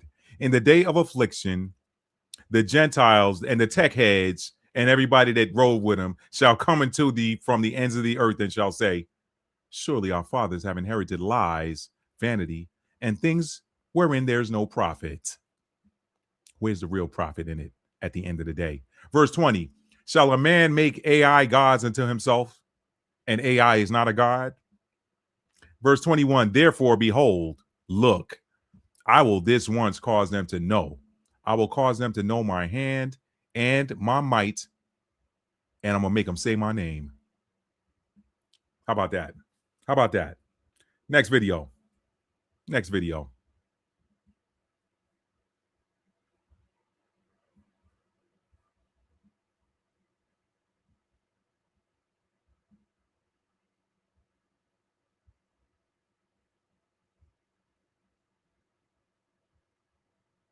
I was laying here in silence today thinking about how water holds memory, and it brought me to the conversation of AI and how a lot of people in their spiritual journey have been getting answers and validation to downloads they've received through AI. And my friend keeps sending me videos about not using AI and the damage it's doing to the water. I'm like, wait, AI uses water. Water holds memory. The memory and the answers is in the water. And so the AI, so like really the water is the instrument or tool that you guys have been using as a receiver, like to get the answers that you've had about whatever you ask ChatGPT, not the machine, not the technology. Yeah, let me run it back, Bernadette. That she's whispering on there. This was a low video. Let me run it back. Let me see if I can bring it up a little bit. Hang on.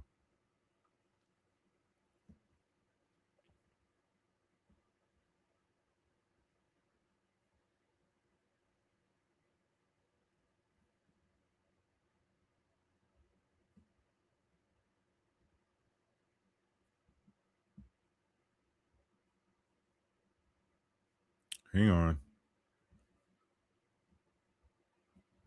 All right, let's do it like this.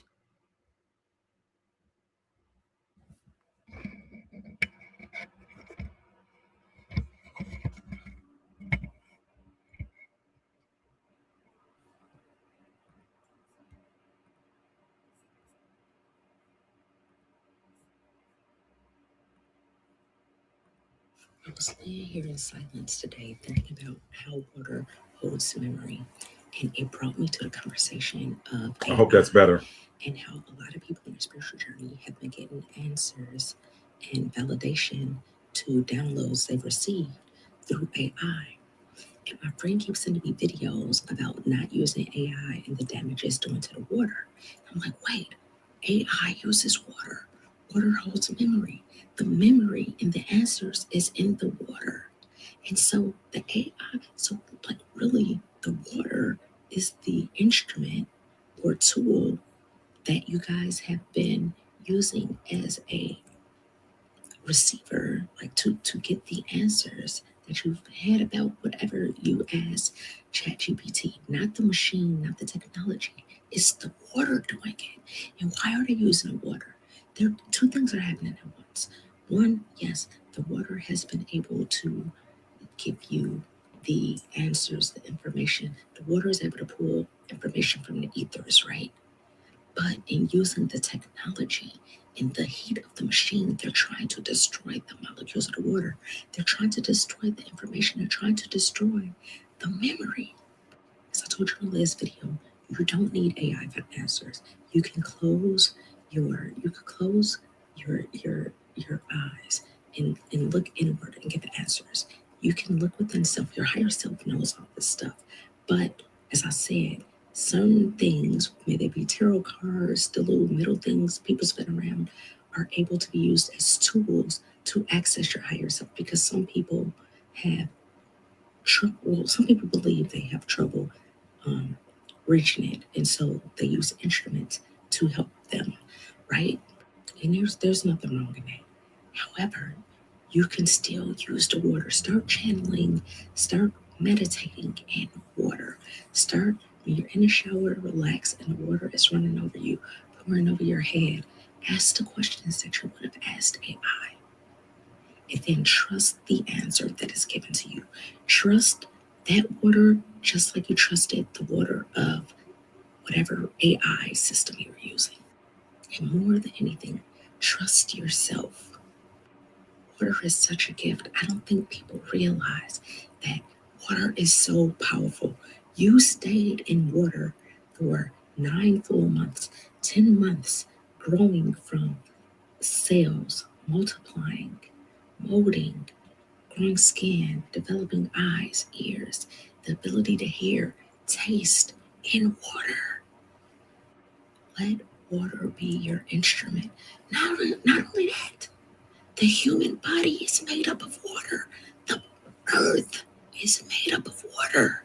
Trees have water. Everything intelligent have water in it. Water is intelligent. Okay, bye.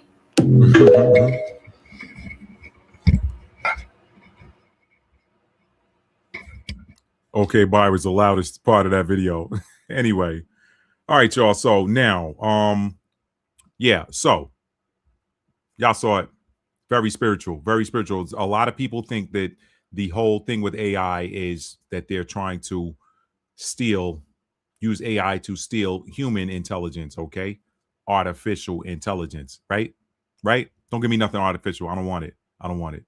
I don't want it. Don't give me nothing artificial. Here we go. So what can you do? If you know for a fact that you have spiritual gifts, then you need to get off the sidelines and get into the game. First thing you want to do is to start meditating if you're not doing that now. I meditate using different chakra frequencies and stuff like that. And a lot of times I'm just playing them. You know, meditation for me is very easy. I just chill and I just breathe. And I just empty my mind, and I don't will to know something per se. I just chill and let it come to me.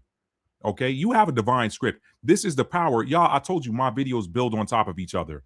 This is the power of the Lord's Prayer that I went over several live streams ago. Let thy kingdom come.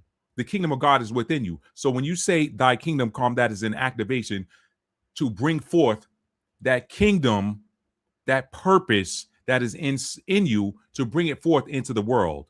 Thy kingdom come, and then thy will be done on earth as it is in heaven, or thy will be done on earth as it is written in the ether. That is an activation. That is an alignment that says, hey, whatever is written for me, for my experience here on this earth, let that be so in the earth. Whatever is written in the heavens before I arrived here, let that be done in the earth. That is your will, because it's written in the heavens. And some of y'all actually have the authority, the divine authority, to activate whatever is written in the heavens for the entire realm. So some of y'all got the gift. When you're saying whatever your will is that is written and scripted in the heavens, let that be activated right now in the earth. Some of y'all got that divine authority to activate that. And you don't even, the beauty is you don't even have to know what it is. See, if you knew what it was and you, then the ops can, oh, okay, this person is the activator of this particular thing. Let's take that person out. This person is the activator. Okay, nah. All you got to do is say, whatever is written in the heavens to be enacted in the earth at this time, let it be so. That is what the Messiah was teaching us when he taught us the Lord's Prayer. It wasn't this humble little, our Father which art in heaven. No, that was a powerful activation. He was teaching them how to activate and take authority in this earth. The workers of iniquity do not have that authority. They are afraid of you using your voice, so they try to make you afraid to use your voice. So, in addition to meditating, in addition to setting aside time daily for meditation, see what they do in church. They say, y'all need to be praying every day. Pray without ceasing. They've got your mind in this framework of begging and pleading. If they told you to set aside time every day to meditate, that would totally flip the game. Because now you are bringing forth the kingdom of God that is inside of you. Whatever was encoded inside of you. There's a cosmic alignment happening right now. Some of y'all got codes inside of you that are being awakened by the sun. This is why they're trying to block out the sunlight. Hey, if we can block the sunlight, we can keep those activations. We can keep those solar rays from activating those that have the gift inside of them. Because as soon as they're activated and come online, that's the end of us. Hey, let's keep them distracted. Meanwhile, let's depop by sucking up all the water. Matter of fact, let's get this new thing in where you can invest in water. What good is investing in water if there ain't none to drink? What good is money if you start dying of thirst? See how they play? Set aside time daily for meditation and balancing your energy body. Use the frequencies. Use the music. Listen to classical music. Why do you think the super wealthy they don't go to whoever they ain't out there watching, they ain't going to Coachella. They're going to a symphony orchestra. Why? Because that music from that symphony is retuning their bodies. The strings, the horns, the drums, they're retuning their bodies. That's why symphony tickets cost so much money. Set aside time daily to meditate and begin balancing your energy body. Use those 9 solfeggio frequencies, okay? Get your frequency generator device, okay? Next, open up your mouth and begin to speak. The 5th chakra, it activates. Number 5 is a number of activation. Yeah, 5 is a number of change, but activation brings about change. You activate with the voice. That 5th chakra, chakra number 5, the throat chakra. Open up your mouth and begin to speak. Don't worry about what you're going to say. What do you think the Messiah was saying when he said, hey, don't worry about what you're going to say. It's going to be given to you in that hour, in that moment. I didn't know I was going live today. I got a download to do this live while I was meditating this morning. That's why you must set aside daily time for meditation and balancing your energy body. Remove yourself from people that drain your energy. Do that too, okay? Do that part too. Like that other video I did, just because they're your family doesn't mean they get a pass. I told you all these videos build on each other. So you want to use that 5th chakra, open up your mouth and begin to speak. It is the voice that activates. For the word of God is sharper than any two-edged sword. In the beginning was the Word, and the Word was with God, and the Word was God. If you want God, if you want to bring forth the kingdom that is inside of you, you have to open your mouth to bring it out. In the beginning was the Word, and the Word was with God, and the Word was God. If you want the God in you to come out, you got to open your mouth. That's how you defeat the darkness. That's why the darkness is always censoring. Hey, you can't say this. Hey, you can't say this about this group of people. Hey, you can't say that. Why? They want to make you afraid to use your mouth. Because by you opening your mouth, a lot of y'all have the divine authority to defeat this and shut down a whole lot of this BS out here. But not just that. Speak to the air. Begin to speak to the air and tell it what you wanted to do. The instructions are inside of you. Speak to the air. Speak to the water. Speak to the sun. Speak to the earth. Tell the elements what you need them to do. Okay? A lot of y'all look at your moon sign. Look at your moon sign and see what element that is. Look at your moon sign and see what element that is. Look at your Mars sign and see what element that is. That Mars is that power. That's how you take action. Look at that Mars sign and see what element that is and begin speaking to whatever that is. Okay? Your Mars in Cancer, Pisces, and Scorpio, speak to the water. Your Mars in Libra, Aquarius, or Gemini, speak to the air. Your Mars in Capricorn, Taurus, or Virgo, speak to the earth. Your Mars in Aries, Leo, or Sagittarius, speak to the sun. Or light candles and speak to the fire. Start a bonfire in your backyard. Why do you think the ancient prophets had altars and they put wood and stuff on it and burned it? They weren't just giving a burnt sacrifice. They were speaking. They were speaking to the air and the fire, activating. Stop letting your pastor lull you to sleep. Stop letting your pastor lull you to sleep. Christianity is an ancient and powerful slumber spell. It is a docility spell. It is designed to numb your spiritual gifts.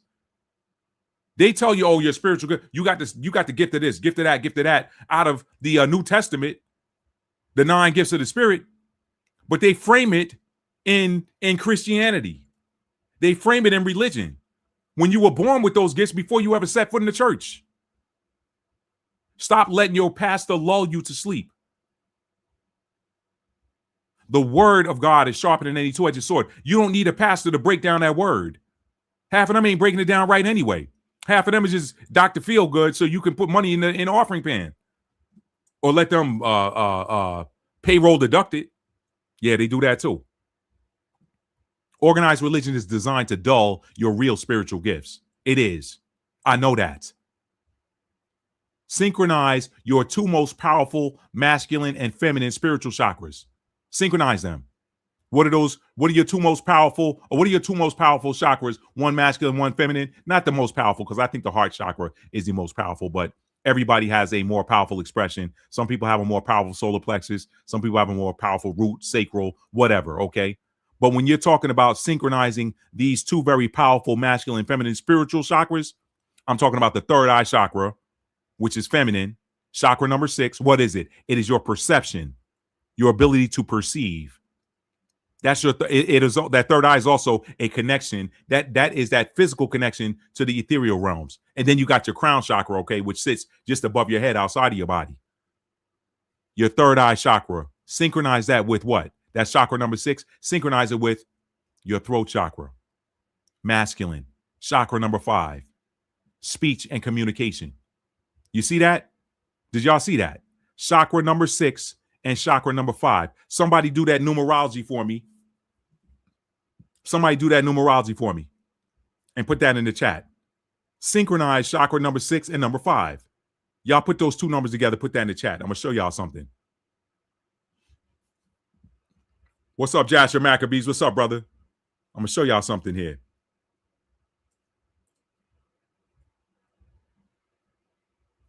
I think I got this window open already. I do.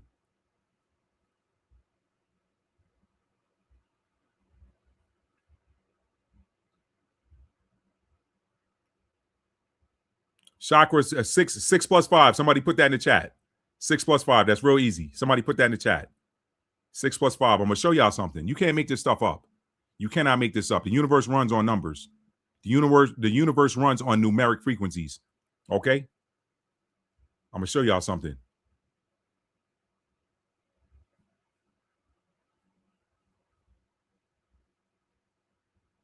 I'm going to jump ahead of y'all because I know there's a delay and I want to keep this moving. 6 plus 5, 11. Okay? 11 is a master number. Let me show y'all something here.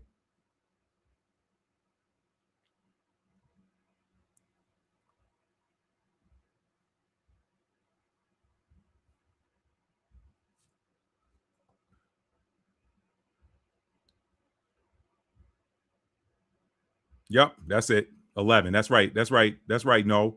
Okay. Master number 11. Let me show y'all something. Okay.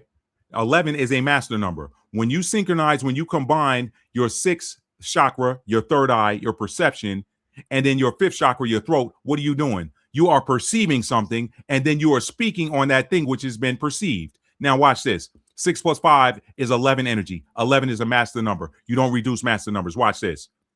The number 11, this comes from numerology.com. Master number 11 meaning. The number 11 is a seer, possessing a more powerful intuition than any other number. It is sensitive, spiritual, and works well with others. In numerology, its meaning carries many of the same traits of the number 2, cooperation, influence, and instinct, but on a much higher, more spiritual plane. People with an 11 life path or 11s elsewhere in their numerology have a deep sense of awareness about the things we cannot see. Life path number 11. If you got 11 somewhere else in your numerology, if you were born on the 11th day of a month, if you were born in the 11th month, that's Scorpio, and that's November Scorpios and November Sagittariuses. All of the November people I know are highly spiritual. Some of them don't even know how spiritual they are. They don't know how spiritual gifted they are. Some of them. Sagittarius and Scorpio, November. Okay. People with the life path 11 or 11s elsewhere in their numerology have a deep sense of awareness about the things we cannot see.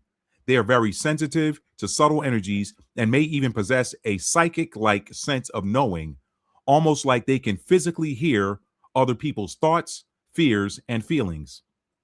They spend their lifetime learning to trust their intuition and will be presented with more difficult experiences than others in order to hone this unique skill.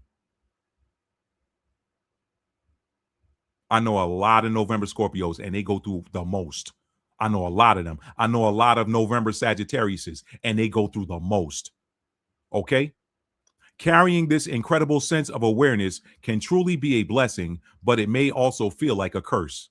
Having such a clear vision of the infiniteness of humanity and the universe is so overwhelming that it may bring about deep fear or anxiety in people with 11s in their personal numerology.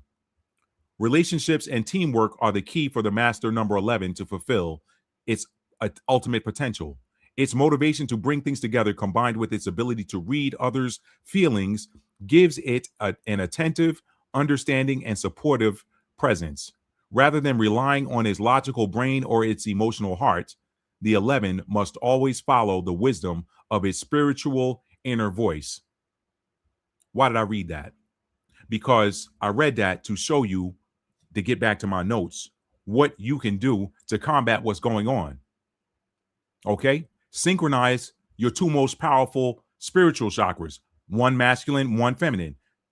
The third eye chakra, which is feminine, which deals with your perception, chakra number 6, and your throat chakra, which is masculine, chakra number 5, which deals with speech and communication. Why do you think they took the color light blue out of that, I'm gonna say it, the pride flag?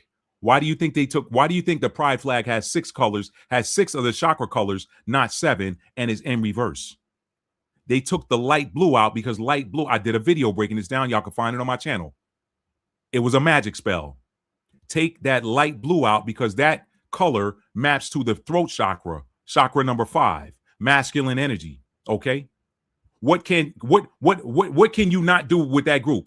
You can't say a damn thing about them, or you risk losing your job or being ostracized. So, hey, you see now? You see the power of using your voice, perceiving, and then using your voice. There's a reason they took that out. I broke that down in a video. That video didn't get a lot of airplay. I understand why. I understand and overstand and understand why. There's 7 chakras, one each having its own color. But you take the light blue color out. Why? Because that maps to the throat chakra, so that you can't speak about what's going on with this particular group. And a lot of people fall under that spell. I told you they do a lot of powerful magic out here. If you're not aware, you miss it. Y'all combine that 6th chakra and that 5th chakra. Perceive, and then open up your mouth and speak on what you perceived. A lot of y'all getting these downloads. Well, I don't know if I should say nothing. I don't want to offend nobody. They got you. You don't activate that 11 energy, which is spiritual. Okay? Now, it's funny how 11 is a spiritual master number. So now you know why the prophets and apostates, I didn't say apostles, they changed it to apostles. Look up the word apostate. Okay? Apostate is somebody who's not religious. So they couldn't use the word apostate. They had to change it to apostle. All the apostles, no, they were apostates. See how they do? See how they play? See how they play? Now you know why the prophets and apostates, aka apostles, were so hated and feared by the establishment. You know why? Because they perceived and they spoke on what they perceived. They activated that 11 spiritual energy by combining their perception chakra, that third eye chakra number 6, with their throat chakra number 5. Okay? They perceived chakra 6, and they spoke what they perceived, which was gift and righteousness, aka the Holy Spirit. Chakra number 5. This is why the enemy wants people that have the gift to have blocked throat chakras. We can't let them speak. We can't let them do it. Okay? All right. Now, the truth about people with that 11 energy, whether you're born on the 11th day of a month or born during the 11th month, or you're a master number 11, the truth is the darkness fears them. The darkness fears them. So it does its best. And that same goes for the other master numbers. Master number 22, which is 11 twice, but 22 grounds practical spiritual energy with that 11 energy. So the you got the 22, and then the 33. You don't see a lot of life path number 33s. That's pure enlightenment, pure spiritual enlightenment, pure spiritual mastery. Okay, but we're dealing with the 11 number here. The same applies to those born in the 11th month or the 11th day of a month. Okay, or the life path 11. The truth is the darkness fears them. So it does its best to try to suppress them so that they either do not see their gifts or they see them but fear them. Or otherwise, they inundate them with so many physical and or spiritual attacks that they do not put their spiritual gifts to use. In military terms, they call that suppressive fire. Yeah, it's tough to shoot back or return fire when you're taking cover because you got constant fire coming at you. That's why they call it suppressive fire. In boxing terms, it is extremely difficult to throw punches when you got your back to the ropes and you constantly covering up. So you try not to get hit. You constantly slipping punches. It's hard to do it. That's why they suppress people. This is why you see people with those energies going through the most. The enemy knows who they are. You better wake up and figure out who you are and get in the game. Identify your spiritual gifts. Identify your spiritual gifts. This is how. If you have significant Cancer, Pisces, Scorpio, Sagittarius, or Capricorn placements, or significant 4th house, 8th house, 9th house, 10th house, or 12th house placements, you are a natural spiritual powerhouse. Okay. And let's not forget about that 11th house, because 11 is a powerful number. Aquarius. They scared of Aquarius. That enemy scared of Aquarius too. Okay. Saturn got a son and a daughter. The son is Aquarius. The daughter is Capricorn. Saturn. They don't want that. They don't want that smoke. Trust me. They do not want that smoke from Mama Saturn. If you have significant water placements, Cancer, Pisces, or Scorpio, or you have Sagittarius. Sagittarius is the ruler of the 9th house. Okay. Jupiter, the higher mind, the higher state of consciousness, that Christ religion, the religion of the Messiah. He wasn't dealing with the same stuff that the religious establishment of the day was dealing with. They hated him. Why? Because he was giving them the liberty that came from the 9th house. So when you hear 9th house in religion, do not think Saturnian religion. That do this or else. That's very Saturnian. The 9th house is about freedom and liberty. It's not about restriction. Restriction comes from Saturn. Freedom and liberty and gifts come from Jupiter. Okay. I'm giving y'all some astrological lessons. It all goes together.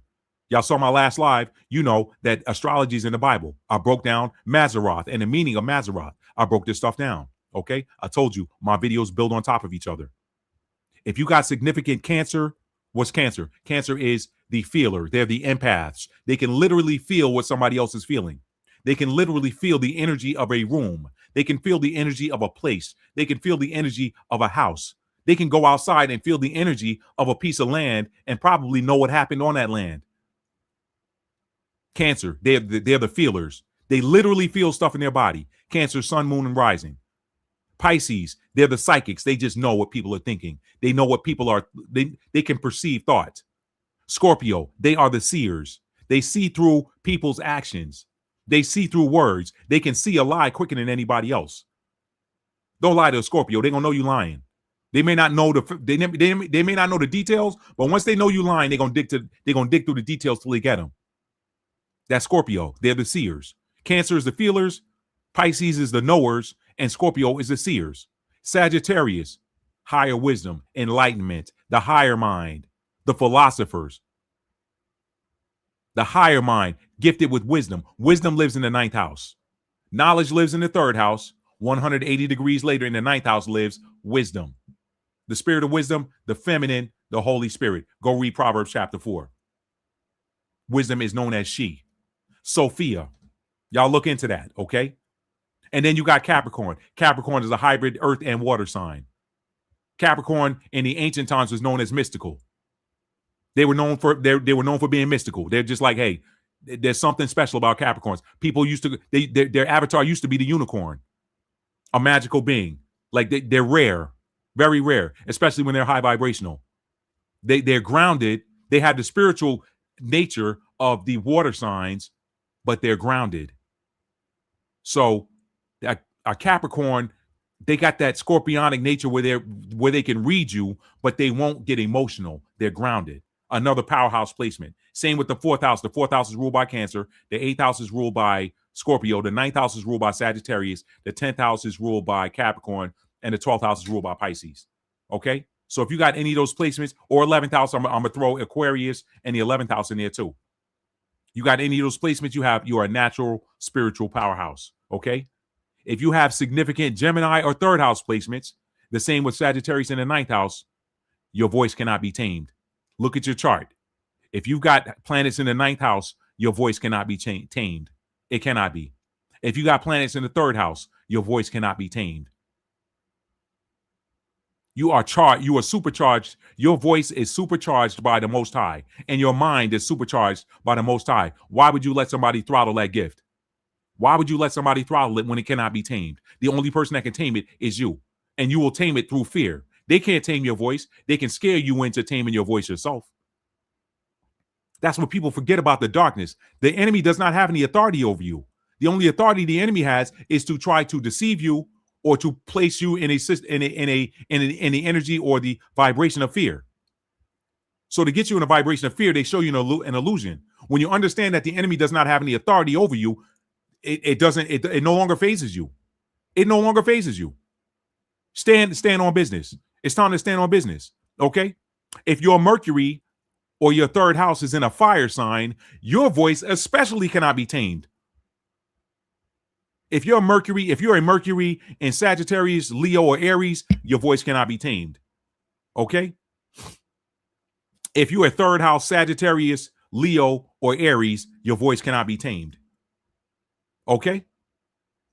If you are a life path number 5, number 7, number 8, number 9, number 11, number 22, or number 33, the darkness is afraid of you. Look up your life path number. Okay? You add up all of the numbers from your date of birth and reduce it down to a single number unless it is a number 11, 22, or 33. Okay? Use your gifts. Use your gifts, family. Use your gifts. Okay? Now, as a final bonus, I'm going to show y'all a couple of TikTok videos about copper and zinc. Okay? I'm going to show y'all a couple of videos and then we're going to wrap up. Thank y'all for being here tonight. I was going to withhold these, but I said, you know what, Matt? They kind of go there since we're talking about water. So let me share y'all some final videos with y'all.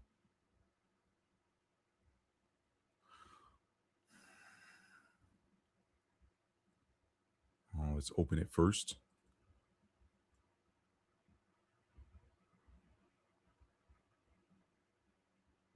Okay.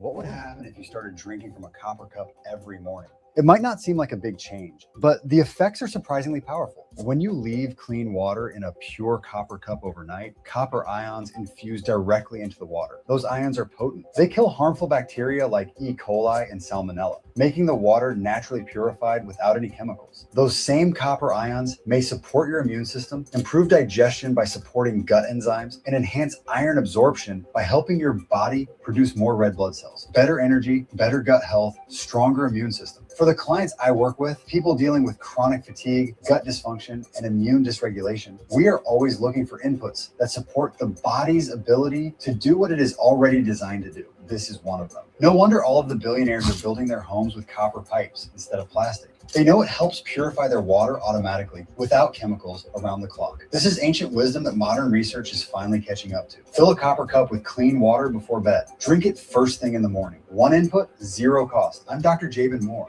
I help people with chronic illness find what other practitioners keep missing. Follow if you want more of what the system isn't teaching, but your body already knows.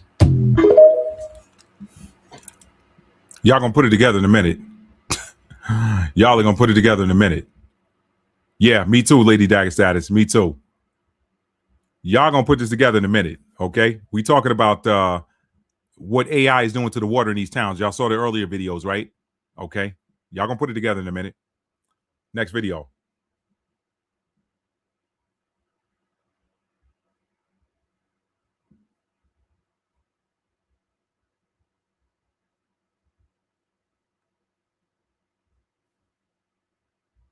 Store water in copper overnight, drink it first thing on an empty stomach. Here's why. Right, here's what you want to do. You get your copper vessel. We've got a jug here. Fill it up, leave it overnight for about 8 hours. Drink it first thing in the morning, as I mentioned, on an empty stomach. This is called the oligodynamic effect. Copper ions leach into the water and kill harmful bacteria overnight naturally. Research found copper surfaces kills 97% of hospital-acquired bacteria within 2 hours. The water also picks up trace copper, which your body uses for melanin production, immune function, and energy metabolism. Ayurvedic medicine has been used in this practice for over 5,000 years. Save the video, give it a try.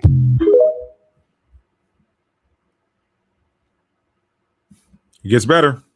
It gets better.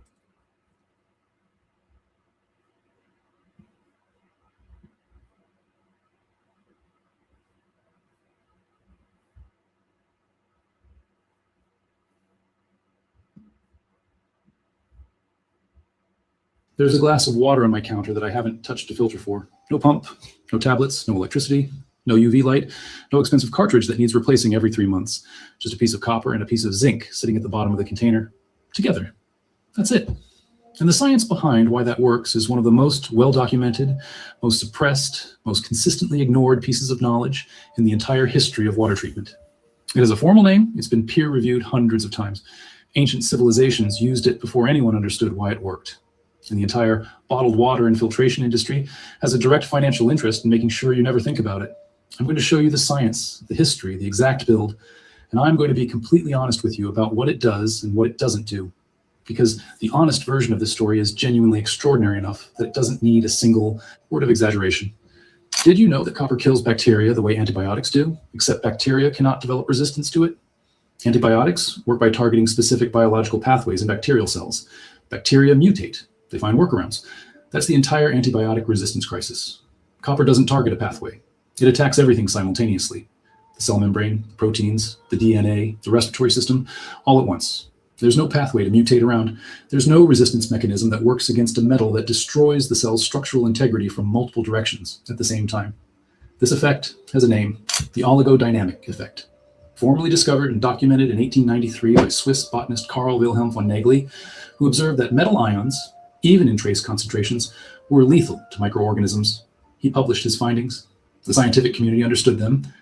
And then cheap chlorination arrived, and municipal water treatment was built around a chemical process, not a metal one. Not because copper stopped working, because chlorine was easier to sell and easier to scale. The research never stopped, though.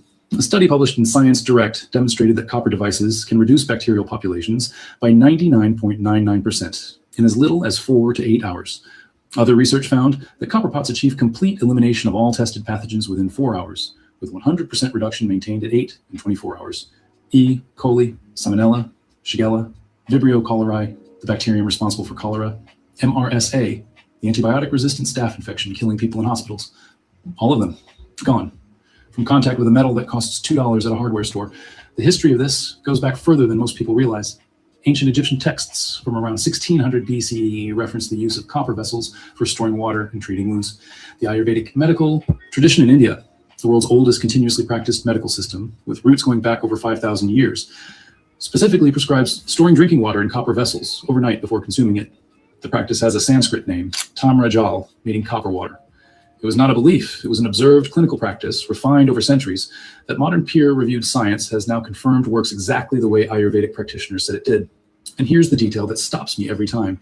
Researchers at Battelle Columbus Laboratories conducted a comprehensive literature search in 1973, tracing the history of copper's bactericidal properties across 312 scientific citations spanning 1892 to 1973. 312 peer-reviewed citations, 80 years of consistent documentation. Not one municipal water authority recommended copper vessel storage to its residents. Not one filtration company mentioned it. Not one survival guide included it as a primary method. Because you cannot sell copper the way you sell a Brita filter that needs a new cartridge every 2 months. Yep. Now here's where zinc enters the picture, and why copper and zinc together is more powerful than either one alone. When two different metals sit in water in contact with each other, they create what's called a galvanic cell, a tiny natural battery. Electrons flow from one metal to the other through the water. That electron flow accelerates the release of ions from both metals into the surrounding water. More ions released faster. The combination of copper ions and zinc ions hitting bacterial cells simultaneously creates a synergistic effect, each one disrupting different cellular systems at the same time. The result is faster kill rates and broader spectrum coverage than copper alone. Zinc is also independently antimicrobial.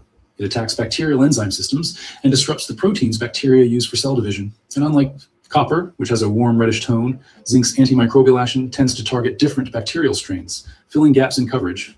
Together, they cover more ground faster. The cost of both metals combined, under $2. A small piece of copper pipe from any hardware store plumbing section, and a galvanized zinc bolt or fitting. Both available at Home Depot, Lowe's, or any hardware store off the shelf today. Here's how the build goes together. Clean your copper piece thoroughly with white vinegar and a cloth to remove any surface oxidation or grease. You want the clean metal surface in contact with the water, not a layer of grime blocking ion release. Do the same with your zinc piece. Rinse both with clean water. Place both pieces in the bottom of your water container, a glass pitcher, a ceramic vessel, a stainless steel pot, anything that isn't plastic. Plastic containers can leach their own compounds into water and aren't recommended for long-term storage. Regardless of what's in them, let the copper and zinc pieces touch each other or lie in close proximity to allow the galvanic reaction to operate. Fill with water, cover the container, leave it for a minimum of 6 to 8 hours. Overnight is the standard recommendation across both the scientific literature and the Ayurvedic tradition. In the morning, the water has been treated. Surface area matters. The more copper and zinc surface exposed to the water, the faster and more thorough the ion release. A rolled up piece of copper mesh, a coiled length of copper wire, or several small copper pipe sections laid in the bottom of a 5-liter pitcher will outperform a single flat coin-sized piece in the same container. Think surface area, not weight. Here's the one thing people get wrong. They expect it to work like a filter. It doesn't filter. It purifies biologically. It kills bacteria. It reduces viruses. It does not remove sediment, heavy metals, agricultural chemicals, fluoride, or physical particulates. If your water source is murky or chemically contaminated, river water in your agricultural land, water with visible color or odor from industrial sources, physical filtration needs to happen first. Run the water through the bottle filter from the $7 filter video or through a cloth and sand layer to remove physical matter. Then let the copper and zinc do the biological work overnight. One honest note that belongs here and that most videos on this topic skip. The Ayurvedic practice of copper vessel storage is intended for enhancing already potable water, not for purifying water contaminated with severe waterborne pathogens at very high concentrations. For everyday tap water improvement, stored water that might pick up bacteria over time, camping or hiking water from relatively clean sources, or grid down scenarios where you're working with water that's been treated but not stored safely, this is extraordinarily effective. For water pulled from a heavily contaminated source after a flood or a sewage event, filter it first, then use the copper and zinc treatment as a secondary layer, not a standalone solution. Used correctly, it is one of the most powerful passive water treatment tools ever documented. Used incorrectly, as a substitute for filtration when filtration is needed, it's incomplete. Understand the difference, and you have a tool that ancient civilizations trusted with their lives, that 312 peer-reviewed studies confirm, and that costs $2 from a hardware store. The thing about this that keeps sitting with me is how aggressively it has been ignored. The World Health Organization estimates that 2.2 billion people globally lack access to safely managed drinking water. Contaminated water causes an estimated 485,000 diarrheal deaths every year, according to WHO data, the majority of them children under 5. The metals that address the bacterial component of that problem have been studied for over a century, are available globally, are inexpensive enough that even the most resource-limited communities can access them, and require no electricity, no infrastructure, and no supply chain. The copper vessel pilot programs that have been run in rural India, Bangladesh, and parts of Africa have demonstrated meaningful reductions in waterborne illness in communities that implemented them. The knowledge is there. The evidence is there. What's missing is the financial incentive for anyone with a marketing budget to put it in front of people. A $2 piece of copper pipe doesn't generate recurring revenue. A filtration system with proprietary cartridges does. I don't know what your situation is or why you're watching this. Maybe you're building towards something off-grid and water is the piece that worries you most. Maybe the tap water in your area has been in the news and you want something that works without depending on infrastructure. Maybe you're the kind of person who reads about how ancient civilizations solved problems without electricity and wonders what else they figured out that we forgot. Maybe you just found this at midnight following a question you couldn't let go of. It doesn't matter.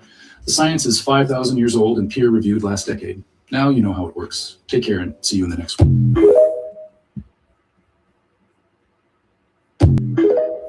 So you got to filter it first.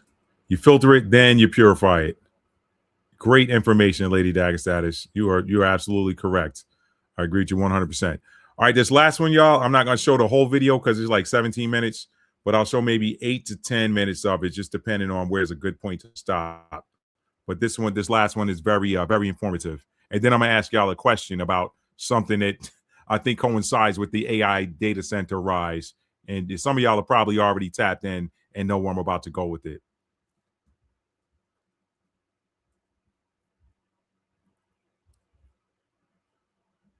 Thank y'all for being here tonight. I enjoyed bringing this content to you all. I hope you enjoyed watching it as much as I did and just sharing it. I learned a lot too.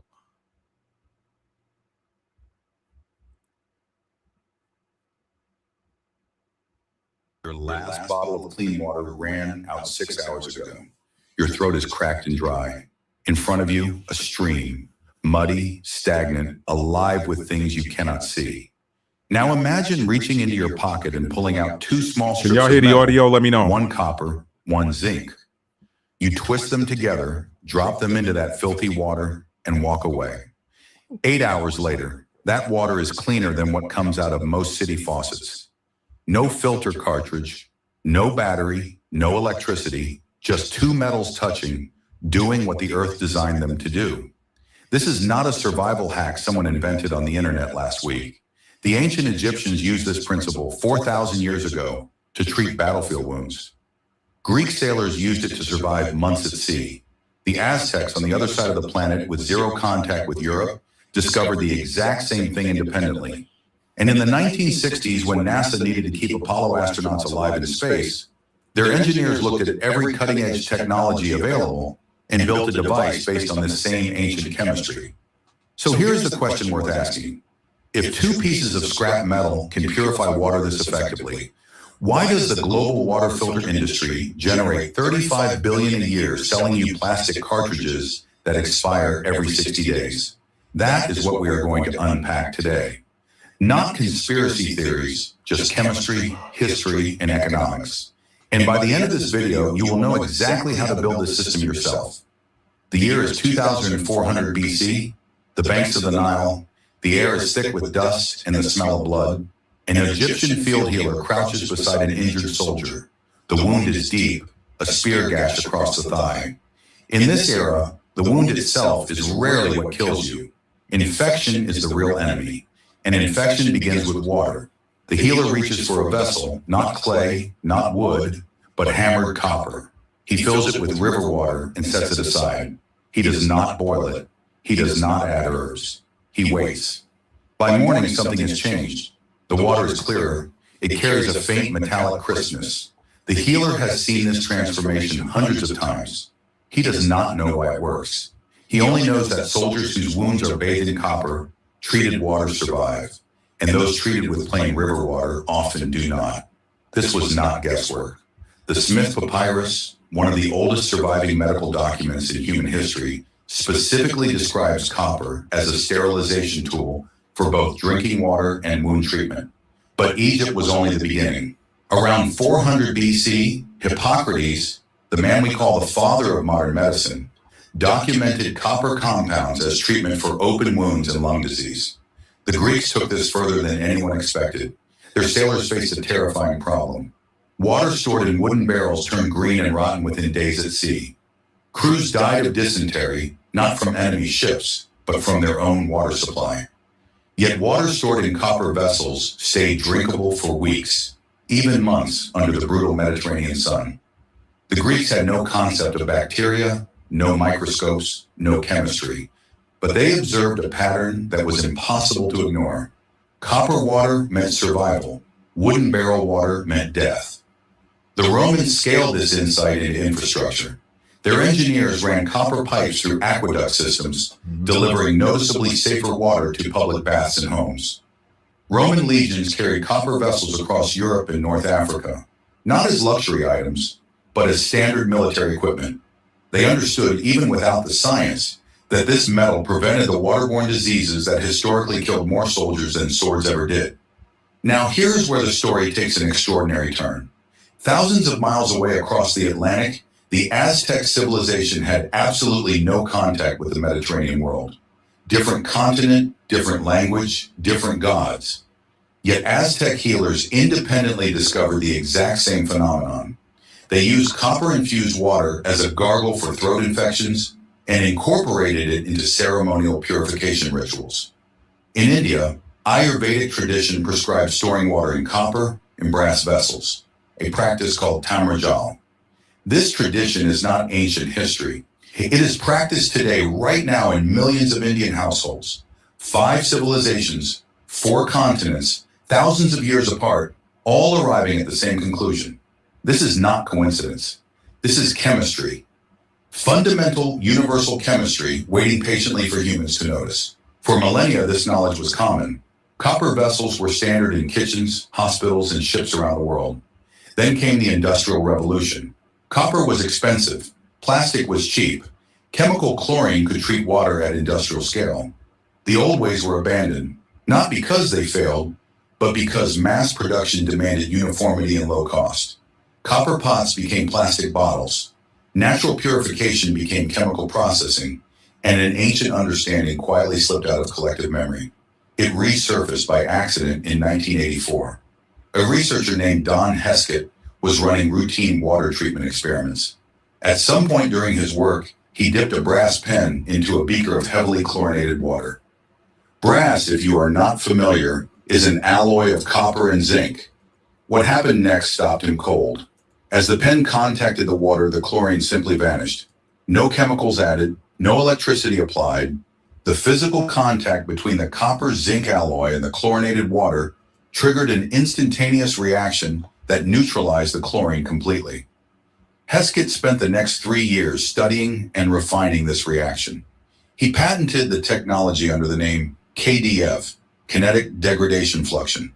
But to understand why this discovery matters and why the water industry has kept it at arm's length, we need to look at what actually happens at the molecular level.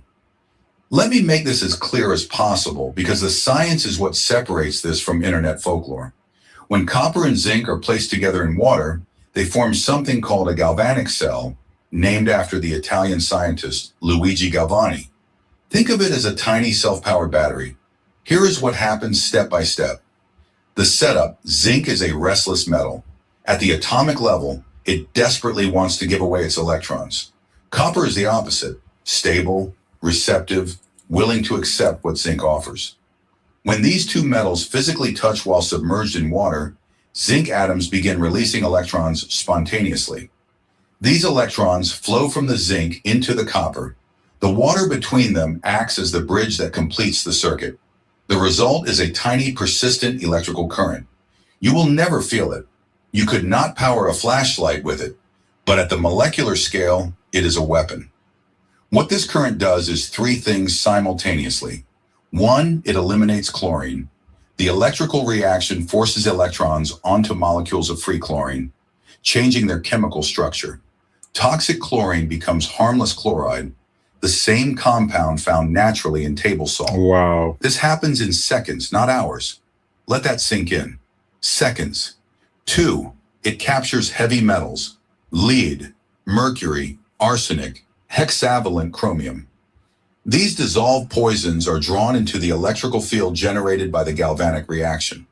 Through a process called electroplating, they are pulled out of the water and permanently bonded to the metal surface. Wow. Trapped, locked in place. 3, it destroys bacteria. This is the mechanism that kept Egyptian soldiers alive and Greek sailors healthy. The galvanic current disrupts the internal enzyme processes that bacteria need to function and reproduce. On top of that, the reaction generates reactive oxygen species, essentially tiny molecular grenades that tear through bacterial cell walls. The water becomes a hostile environment where bacteria, algae, and fungi simply cannot survive. This is not magic. This is electrochemistry. It is the same principle that powers the battery in your phone. Except here, the battery is 2 metals, the circuit is dirty water, and the output is purification. If you are thinking this sounds too simple to be real, consider who else reached the same conclusion. NASA.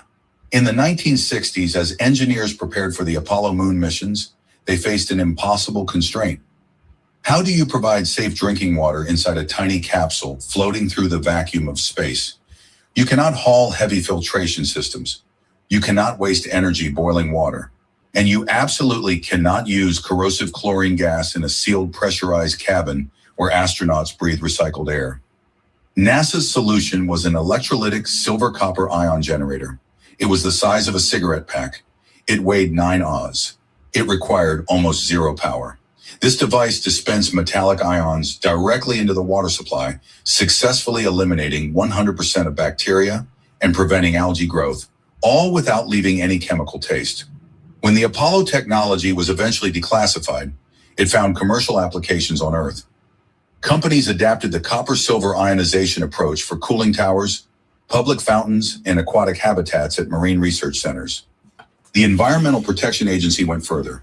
It officially registered hundreds of copper alloys as antimicrobial materials capable of killing bacteria on contact.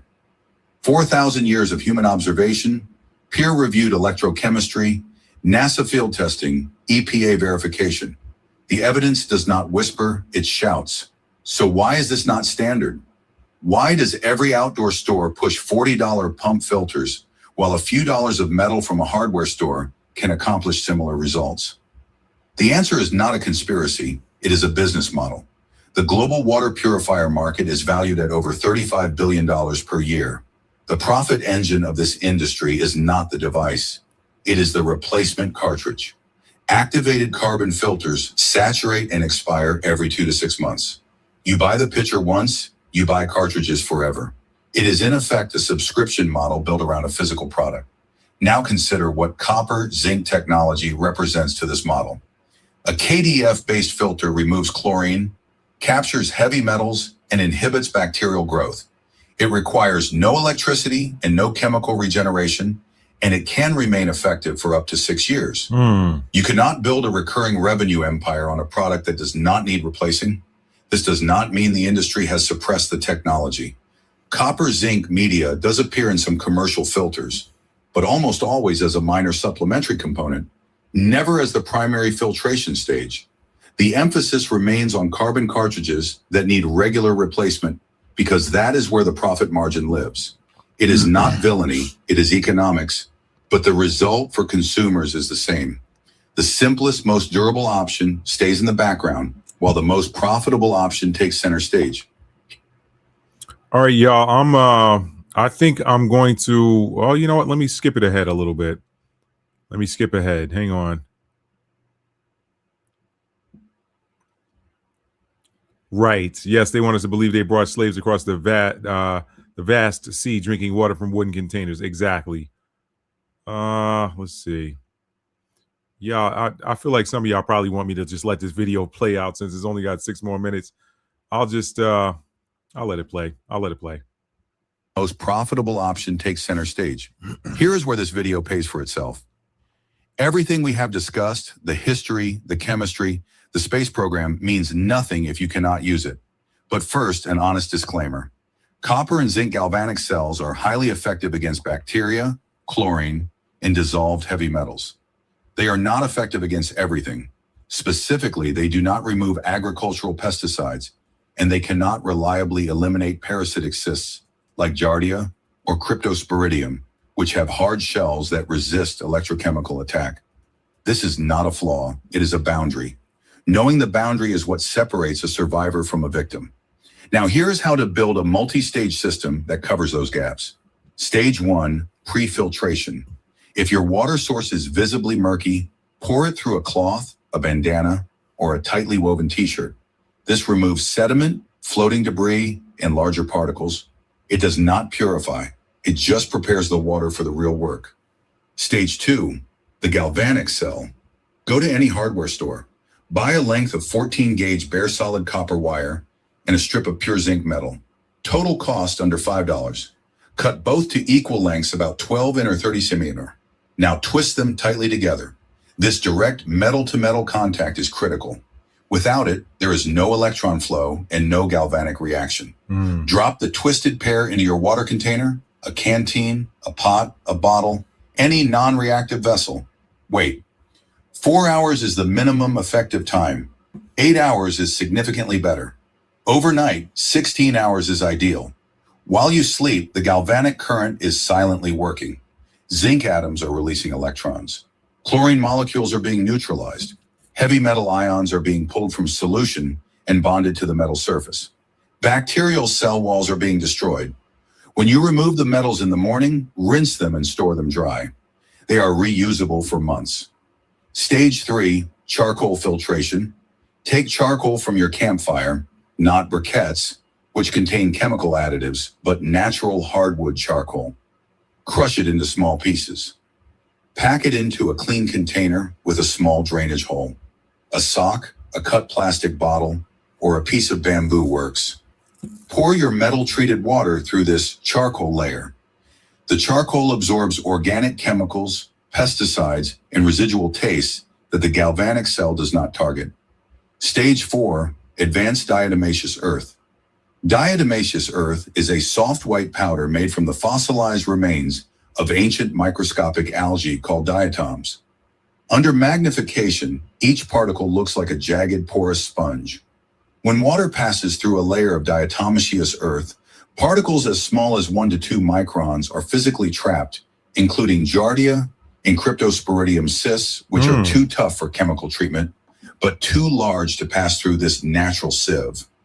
Diatomaceous earth is available at garden supply stores and costs very little.